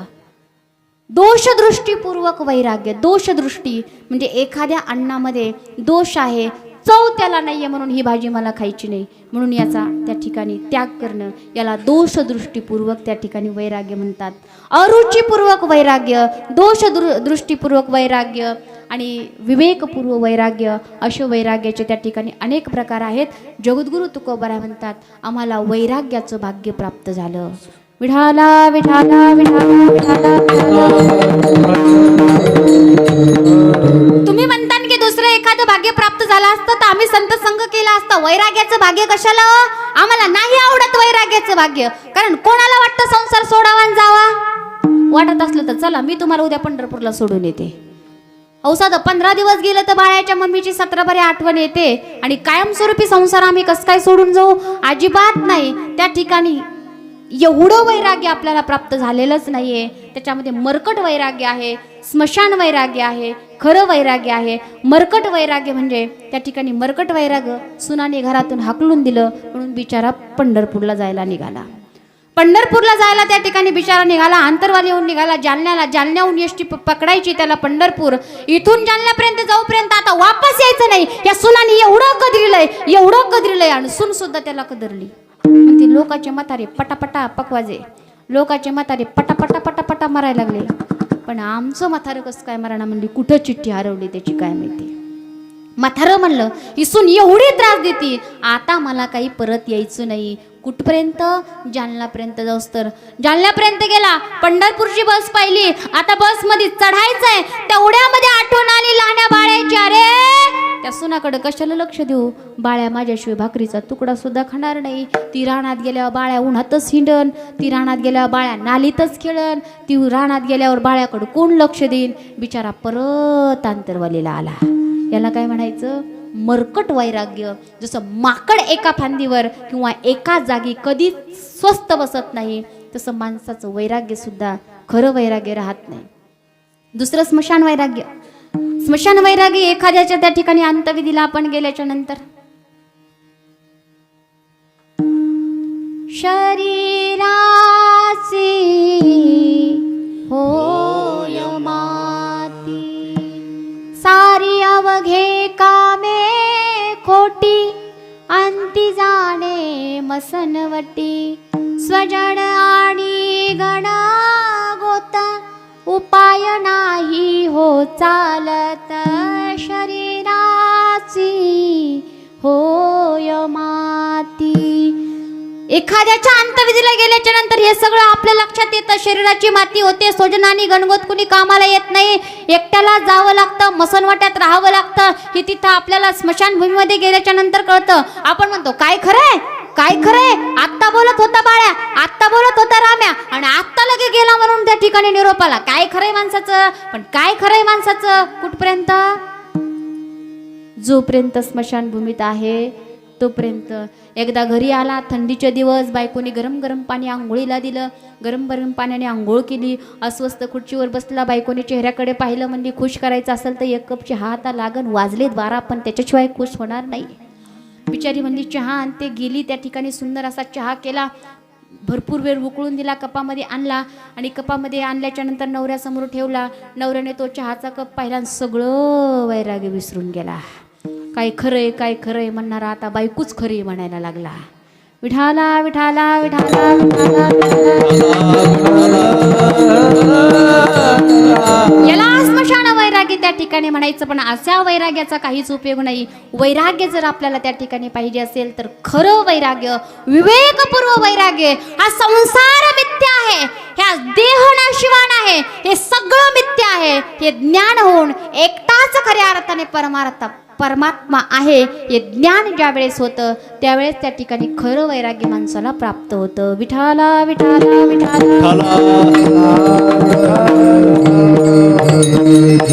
म्हणून असं जर वैराग्याची प्राप्ती करून घ्यायची असेल तर जगद्गुरु तुकोबराय म्हणतात संत संग हाची लाग.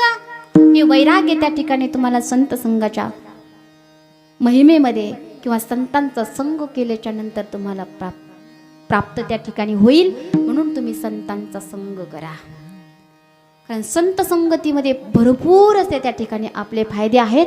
म्हणून माणसाने संतांची संगत केली पाहिजे. संतन के संग लाग रे तेरी अच्छी बनेगी. संतन के संग लाग रे तेरी अच्छी बनेगी. संतन के संग लाग रे तेरी अच्छी बनेगी. संतन के संग तू लाग रे तेरी अच्छी बनेगी. अच्छी बनेगी तेरी किस्मत जगेगी. टाळी वाजवा सगळ्यांनी. अच्छी बनेगी तेरी किस्मत जगेगी.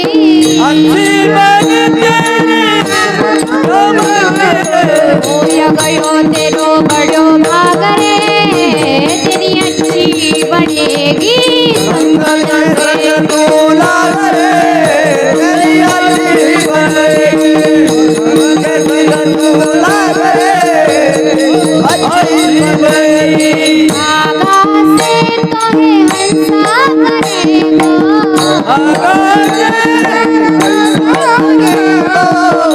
संत काय करतात अतिशय सुंदर त्या ठिकाणी वर्णन आलेलं आहे. कागा से तो हे हंस करे गो. कागा म्हणजे कावळा. कावळ्याला त्या ठिकाणी मायारूपी चिखल आपल्याला लागला आहे. जसा कावळा काळा आहे तसाच, पण मायारूपी चिखलामध्ये गुंडाळल्यामुळे त्या ठिकाणी आपल्याला आपल्या शुद्ध स्वरूपाचं ज्ञान नाहीये. पण आपण कावळ्यासारखे काळे नाहोय, तर आपण हंसासारखे त्या ठिकाणी पांढरे शुभ्र आहोत. पांढरे शुभ्र आपण हंसासारखे आहोत. पण त्या हंसाचं पिल्लू जसं चिखलात पडतं, चिखलात पडल्याच्या नंतर त्याच्या शरीराला चिखल गुंडाळतो आणि कावळ्याच्या संगतीत तो राहतो. त्याला वाटतं कावळे म्हणजेच हे माझ्या जातीचे आहे आणि त्यांच्या समवेत तो राहायला लागतो. हंसाला दुःख होतं, हा तर आमच्या जातीचा आहे, पण कावळ्याच्या संगतीत राहतो. कारण कावळा हा सगळ्यात जास्त धूर्त प्राणी आहे. कावळ्याची संगत कोणी करत नाही. तसेच कावळ्यासारखे काही लोक आहेत. अशा लोकांच्या संगतीत जर आपण राहिलो तर त्यांच्यासारखीच वृत्ती व्हायला आपल्याला वेळ लागत नाही. म्हणून चांगल्याच्या संगतीमध्ये माणसाने त्या ठिकाणी राहिलं पाहिजे. हंस त्या ठिकाणी त्या हंसाच्या पिल्लाला काय करतात, चिखलामध्ये बुडलेल्या त्याला उचलतात, एका सुंदर अशा सरोवरामध्ये नेतात आणि सुंदर स्नान घालतात. त्याचा चिखल धुवून काढतात आणि त्याला आता कळतं की खरं आपण कावळ्याच्या जातीचे नाही तर आपण हंसाच्या जातीचे आहोत.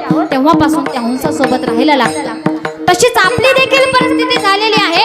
आपण सुद्धा मायारूपी चिखलामध्ये पूर्णपणे बुडून गेलोत आणि संसारातल्या लोकांची संगती करतो. हेच खरं वाटतं, पण हे खरं नाहीये. सत्संगाच्या सरोवरामध्ये या, कथा कीर्तन प्रवचन ज्ञानेश्वरी प्रवचन श्रवण करा. निश्चित रूपाने आपल्या शुद्ध स्वरूपाचं खऱ्या स्वरूपाचं ब्रह्मज्ञान आपल्याला होईल. ब्रह्मज्ञान म्हणजे मी ब्रह्म आहे याचं ज्ञान, ब्रह्माचं ज्ञान नाही. जगात जग, देव आणि जीव एवढ्याच वस्तू आहेत. ब्रह्मज्ञान झाल्याच्या नंतर सर्वागती रामदी हा एक सगळं जग विष्णुमय दिसायला लागतं. जीव भगवान परमात्म्याचा अंश आहे.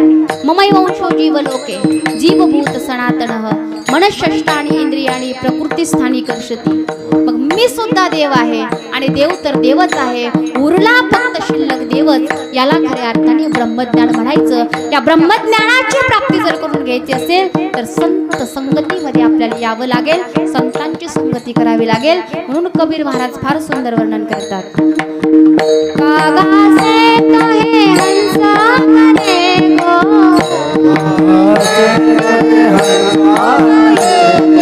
मिट जाए उड़ के दाग रे तेरी अच्छी बनेगी. संत के संग तू लाग रे तेरी अच्छी बनेगी.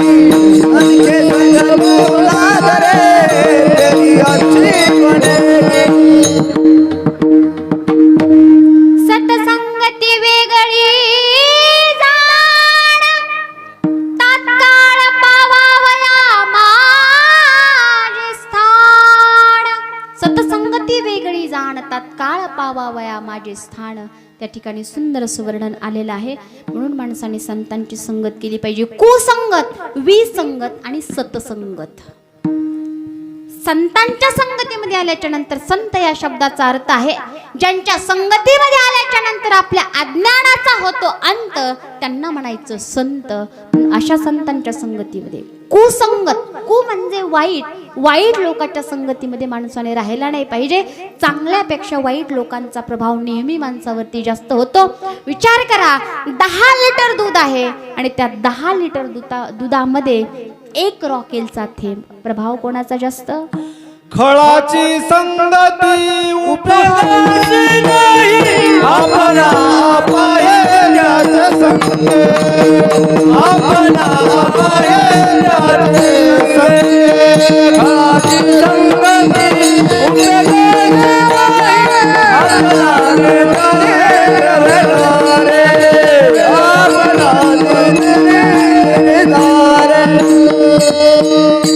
खळाची संगती उपयोगासी नव्हे, आपणा पाय त्याच्या संगे. एकनाथ महाराज सुंदर असं वर्णन त्या ठिकाणी हरिपाठामध्ये मग करतात की खळाची संगती उपयोगासी नाही किंवा ढेकणाच्या संगे हिरा जो भंगला, कुसंगे नाडीला साधू जैसा. ढेकणाच्या संगतीमध्ये आल्याच्या नंतर हिऱ्याला सुद्धा भंग पडतो. तर तुमच्या आमच्यासारख्यांची काय गती? कुसंगत मी सांगत होते. वाईट लोकांच्या संगतीमध्ये तुम्ही या 100 सद्गुण तुमच्यामध्ये आहेत. वाईट लोकांमध्ये एकच वाईट दुर्गुण आहे, पण तुमच्या 100वरती तो एक भारी पडतो. एवढे लोक त्या ठिकाणी कीर्तनाला आहेत, पण एकच दारू पिऊन झिंग झिंग झिंगाट तिकडे लिझुम खेळत येऊ द्या, सगळे उठून पळून जातील. एकाचा प्रभाव एवढा जास्त, फार अवघड आहे व्यसनाधीन लोकांचा. एवढे लोक व्यसनाधीन त्या ठिकाणी गेलेले आहेत. काय सांगावं त्या व्यसनाधीन झालेल्यांच्या कुटुंबाची परिस्थिती. एक बायको एवढी कंटाळली आणि कंटाळल्याच्या नंतर त्या बाईने काय केलं, सांगून सांगून तर थकली. म्हणली आता प्रॅक्टिकल करून दाखवायचं. आणि प्रॅक्टिकल करून दाखवायचं म्हणून नवऱ्याने ज्यावेळेस ग्लासमध्ये दारू ओतली त्यावेळेस तिने बल्पाजवळ ते 2-4 किडे गोळा केले. नवऱ्याला खायला नाही बरं का, तुम्ही त्यांनी चकना म्हणून खायला दिले काय. 2-4 किडे त्या ठिकाणी गोळा केले आणि नवरा दारू प्यायला लागल्याच्या नंतर नवऱ्याचा हात तिने धरला. म्हणजे सांगून सांगून थकले, आता तुम्हाला प्रॅक्टिकल करून दाखवते. ते 2-4 किडे तिने दारूच्या ग्लासात टाकले. दारूच्या ग्लासात किडे टाकल्याच्या नंतर ते पटकन मरून गेले. आणि मरून गेल्याच्या नंतर बायको म्हणली, आता तरी तुम्हाला कळालं का, आली का अक्कल? तो म्हणला, हो आली ना, कळालं ना मला. बायको म्हणली, काय कळालं सांगा बरं. तो म्हणला, दारू पिल्याने पोटातले किडे मरतात, दारू प्यायलाच पाहिजे. पण बायकोला हे उलट सांगायचं होतं की अहो ते किडे मिले एक दिवस तुम्ही सुद्धा मरताल. विठाला विठाला विठाला फार अवघड त्या ठिकाणी कुसंगत आहे. राजहंसाचा एक पक्षी त्या ठिकाणी आणि एक कावळा वडाच्या झाडाखाली, ते वडाच्या झाडावरती फांदीवरती बसलेले आहेत. राजा थकून शिकार करून आला आणि राजा थकून आल्याच्या नंतर थकल्यामुळे राजा त्या वडाच्या झाडाखाली बसलेला आहे. सुंदर अशी सावली आहे. राजा झोपला आणि झोपल्याच्या नंतर राजा गाढ झोपेत आहे. वरती कावळाही आहे आणि राजहंस पक्षी देखील आहे. राजहंस पक्षी असल्यामुळे त्या ठिकाणी त्याने पाहिलं की राजा तर गाढ झोपेत आहे, पण राजाच्या अंगावरती थोडेसे ऊन यायला लागले. सूर्याचे किरण त्या ठिकाणी पडलेले आहेत. म्हणून राजाला झोपून द्यावं, राजा उन्हामुळे उठेल म्हणून त्या राजहंस पक्षाने आपले पंख त्या ठिकाणी असे फैलावले आणि त्या राजाच्या चेहऱ्यावरती अशी सावली केली. त्या राजहंस पक्षाने ते केलं, पण कावळा धूर्त प्राणी आहे, मी अगोदर सांगितलं. राजाला त्या ठिकाणी त्यांनी सावली केली, पण कावळ्याने काय केलं, राजाला सुंदर असा गंध लावला. राजाचा आपलं ते कावळ्याचा गंध तुम्हाला माहिती आहे ना, माहिती आहे ना. सुंदर असा राजाला गंध त्या ठिकाणी त्या कावळ्याने लावला. राजाला गंध लावल्याच्या नंतर राजा झोपेतून जागा झाला. कोण आहे, मी राजा आहे, कळत नाही का त्याला, कोणी माझ्या अंगावर ही घाण टाकली. राजाने वरती पाहिलं, त्याच्या अगोदर कावळा तर उडून गेला होता, पण वरती होता राजहंस पक्षी. राजाने जवळचा बाण उचलला आणि उचलल्याबरोबर त्या राजहंस पक्षाला त्या ठिकाणी मारून टाकलं. ही गत आपली सुद्धा होऊ शकते, ही अवस्था आपली सुद्धा होऊ शकते. म्हणून कावळ्याच्या संगतीत कधी माणसाने राहायला नाही पाहिजे. तुमच्या शेजारी पाजारी सुद्धा असतील, इथलं बरं का, तिकडं लांबचं सांगते मी, शेजारी पाजारी सुद्धा कावळे असतील, अशा कावळ्यांपासून माणसाने सावध राहिलं पाहिजे. विठाला विठाला विठाला विठाला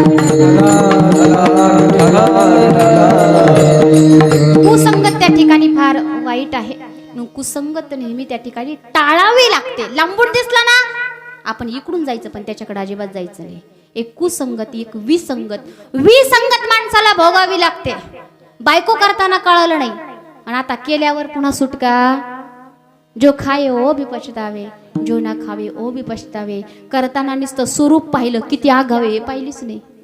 आणि आता त्या ठिकाणी काहीच करू देत नाही. मग काय करावा? आता रोज घरामध्ये भांडण. आता तुम्ही सांगा बरं, पुरी पाहायला गेल्याच्या नंतर पुरं काय पाहतात का? किती सद्गुण तिच्यामध्ये आहेत, किती शांत आहे ते नाही पाहत. प्रत्येकाला त्या ठिकाणी गोरी बायको पाहिजे. पण एक महाराज फार सुंदर सांगतात, ते म्हणतात तुम्हाला माहिती आहे का, काळ्या मुंगीपेक्षा लाल मुंगी जास्त चावते. कळणाऱ्याला कळालं, ज्याला कळणार नाही त्याला परवा कळन. विठाला विठाला विठाला विठाला.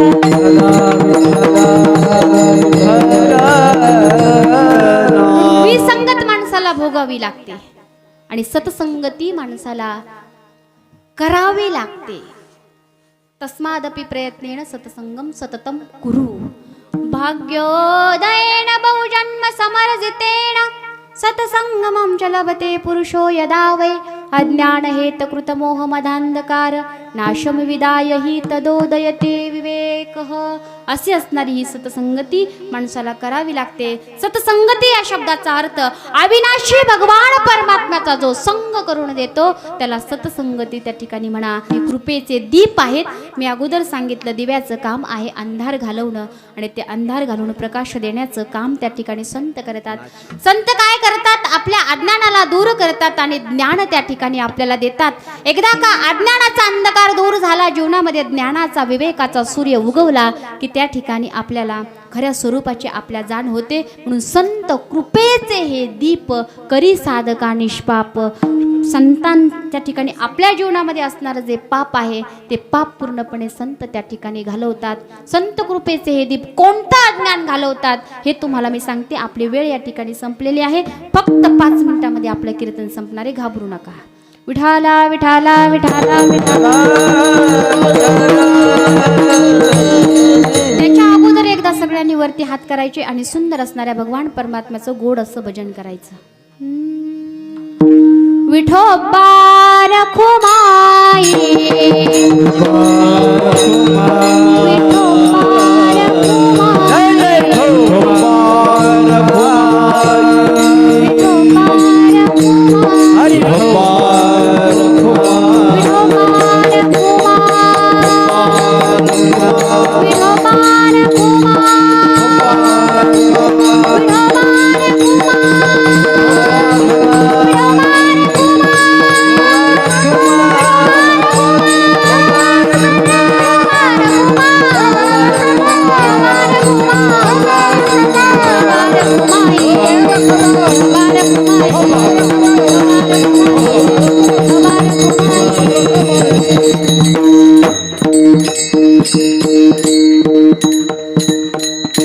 जगामध्ये असणाऱ्या सगळ्या दुःखाचं, आपल्या दुःखाचं जर कारण काय असेल तर हे शरीर आहे.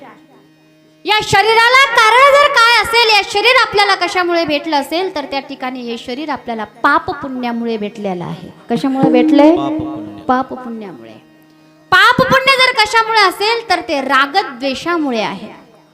रागद्वेष कशामुळे असेल तर त्या ठिकाणी अनुकूल प्रतिकूल ज्ञानामुळे आहे. अनुकूल प्रतिकूल ज्ञान जर कशामुळे असेल तर ते भेद ज्ञानामुळे आहे. आणि भेद ज्ञान कशामुळे जर असेल तर आपल्या आत्मस्वरूपाच्या अज्ञानामुळे आहे. एकदा का आत्मस्वरूपाचं अज्ञान गेलं की भेद ज्ञान जातं. भेद ज्ञान त्या ठिकाणी गेलं की तोची देव भक्त, भेदा भेद नाही जात. मी तू पण जाऊ दे दूरी, मी तू पण जाऊ दे दूरी, मी जाऊ दे दूरी, मी जाऊ दे दूरी. एकची घोंगडी, एकची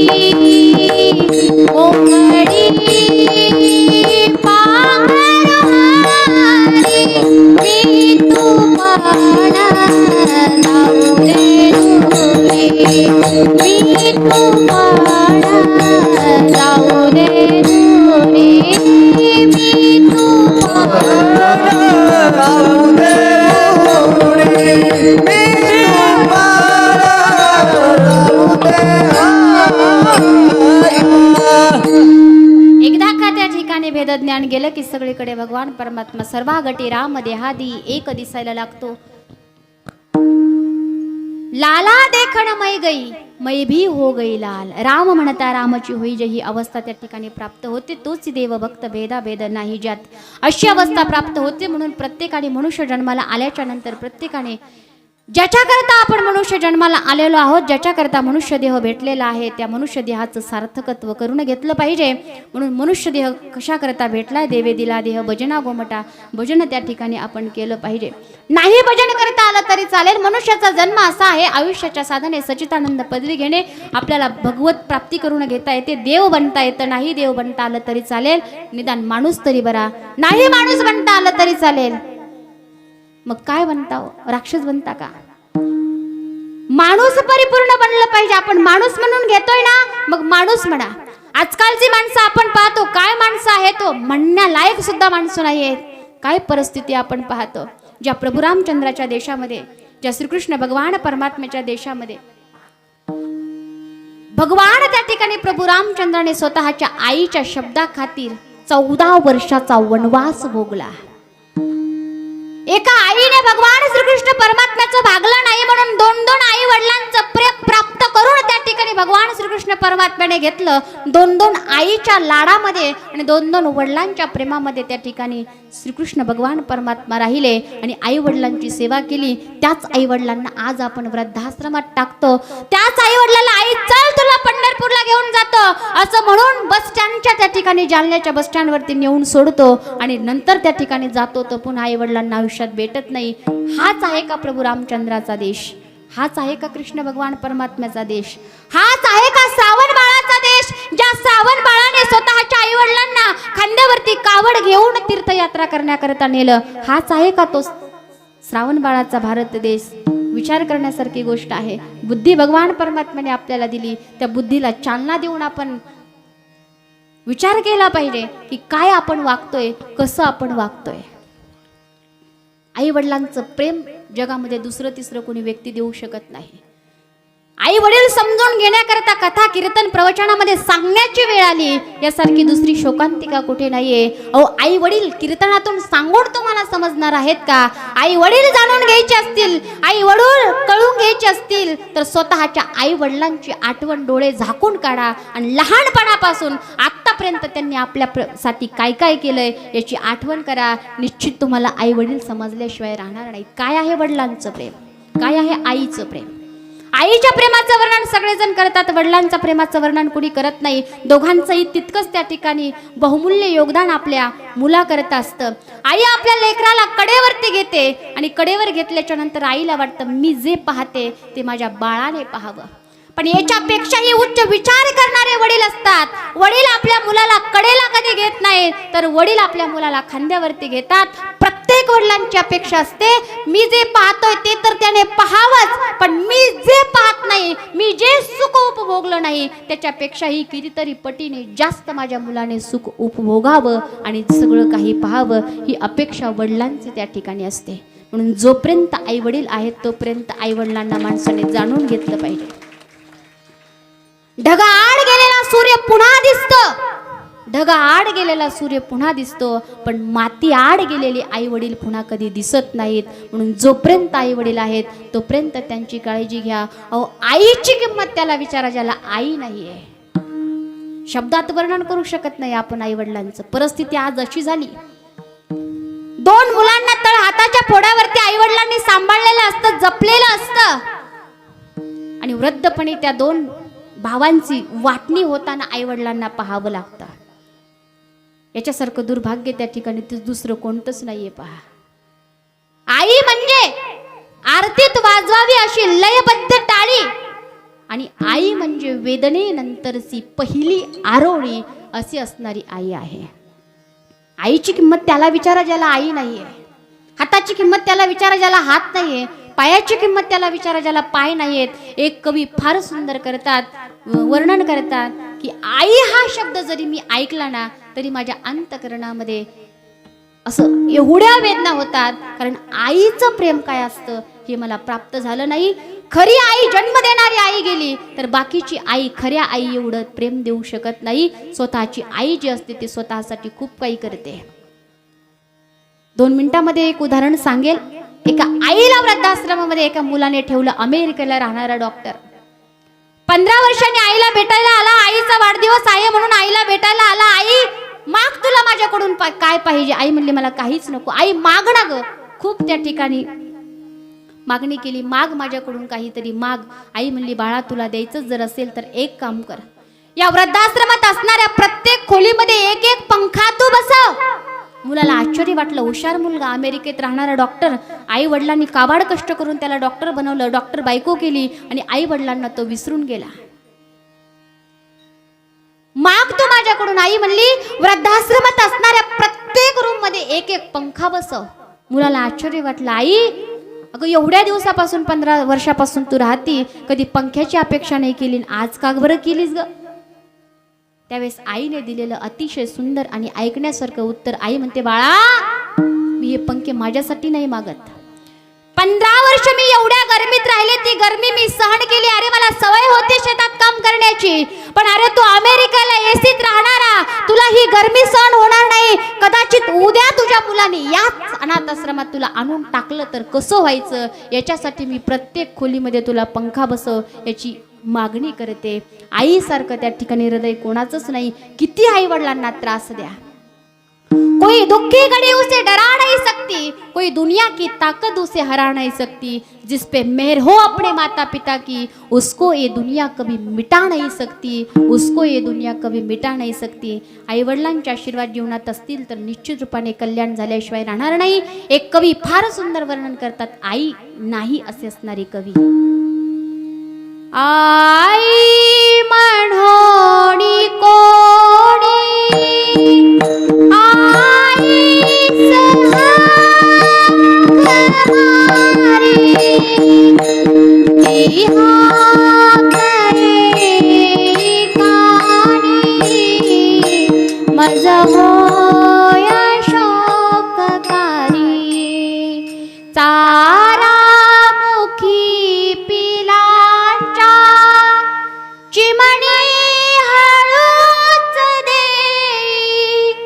गोठ्यात वासरांना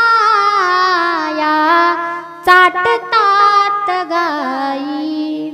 वात्सल्य हे पशूंचे मी रोज रोज पाही, पाहून अंतरात्मा व्याकुळ मात्र होई. आणि शेवटी ते कवी म्हणतात, स्वामी तिन्ही जगाचा आई विना भिकारी.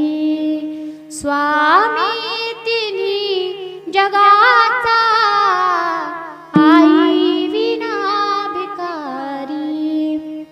कितीही मोठा महात्मा असू द्या, कितीही दंडधारी महात्मा असू द्या, पण आई वडिलांच्या समोर दर्शन घेण्याची परवानगी प्रत्येक महात्म्याला असते. कारण आई वडिलांपेक्षा मोठं या जगात कोण नाही. सकळ तीर्थाचे धुरे जे का माता पितरे, तया सेवेसी कीर शरीरे लोण कीजे. आई वडिलांच्या प्रेमाचं आपण शब्दात सुद्धा वर्णन करू शकत नाही. तळपत्या उन्हात अनरखरखत्या रानात, राहिली समाजासाठी तू कष्टाच्या घामात. तळपत्या उन्हात अनरखरखत्या रानात, राहिली समाजासाठी तू कष्टाच्या घामात. मुठीभर घास कधी घडे तिला उपवास, ओल्या काट्यातून चालताना तुडविले काट्याचे फास. आई माझी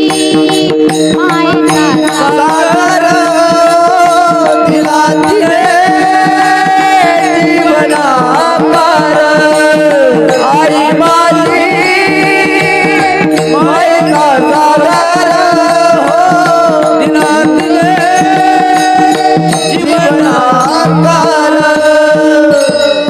नभीची चांदणी तुग चंद्रनाची कोर शीतल तुझी छाया मला हवी जीवनभर तुझ्या शीतल छायेमध्ये उभं आयुष्य जगेन आई देवापासी मी ग ती तुलाच ग मागेन आई माझी मायेचा सागर दिलाने जीवनाकार मायेचा सागर जीवना आधार मायेचा सागर जीवनाधार आई माझी मायेचा सागर लागते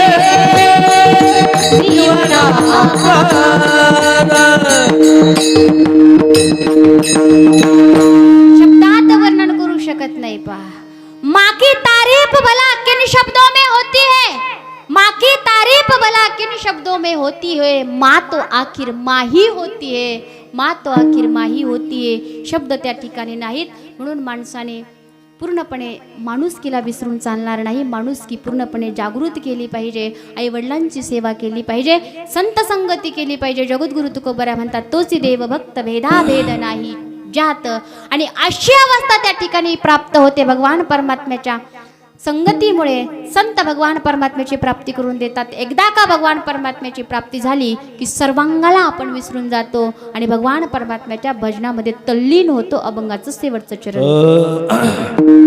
तुका प्रेमे नाचे गाय तुका प्रेमे नाचे गाय तुका प्रेमे नाचे गाय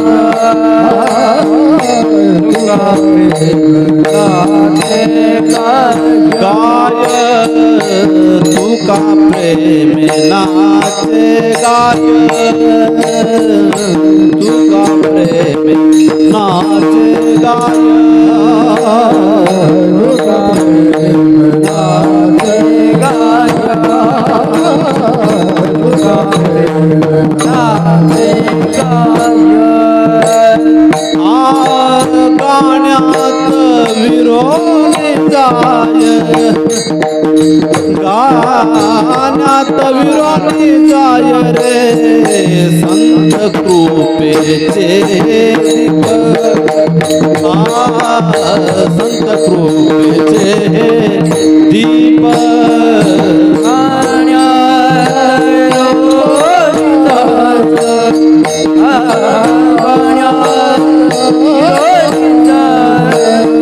संत कृपेचे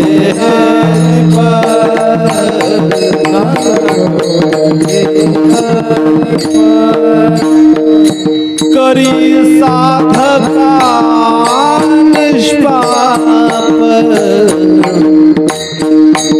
निष्पाप करी साधका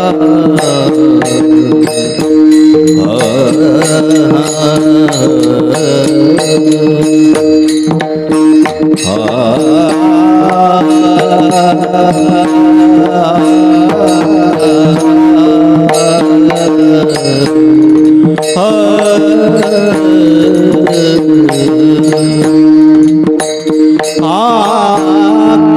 साधका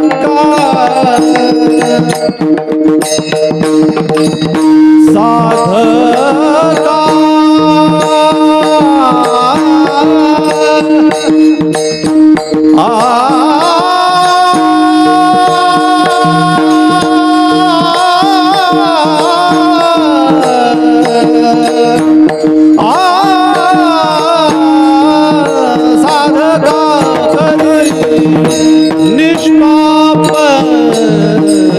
करी रामा रघुनंदना रामा रघुनंदना वंदना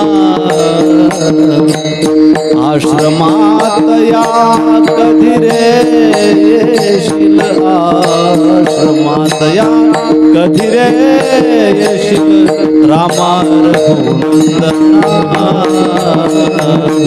राम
करी साधका निष्पाप रे संत कृपेचे दीपक संत कृपेचे दीपक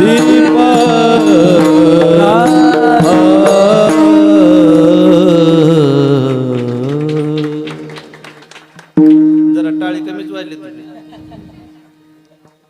तुका प्रेमेणाचे गाय गाणियात विरोणी जाय संत कृपेचे हे दीप करी साधका निष्पाप. जगद्गुरु तुकोबारा म्हणतात तुका प्रेमेणाचे गाय गाणियात विरोणी जाय. अशी अवस्था त्या ठिकाणी जगद्गुरु तुकोबारा यांची झालेली आहे. यथामती यथावकाश या ठिकाणी आपण वैराग्याचे भाग्य संत संग हाची लाग संत कृपेचे हे दीप करी साधका निष्पाप तोची देव भक्त भेदाभेद नाही जात. तुका प्रेमेणाचे गाय गाणियात विरोणी जाय संत कृपेचे हे दीप करी साधका निष्पाप.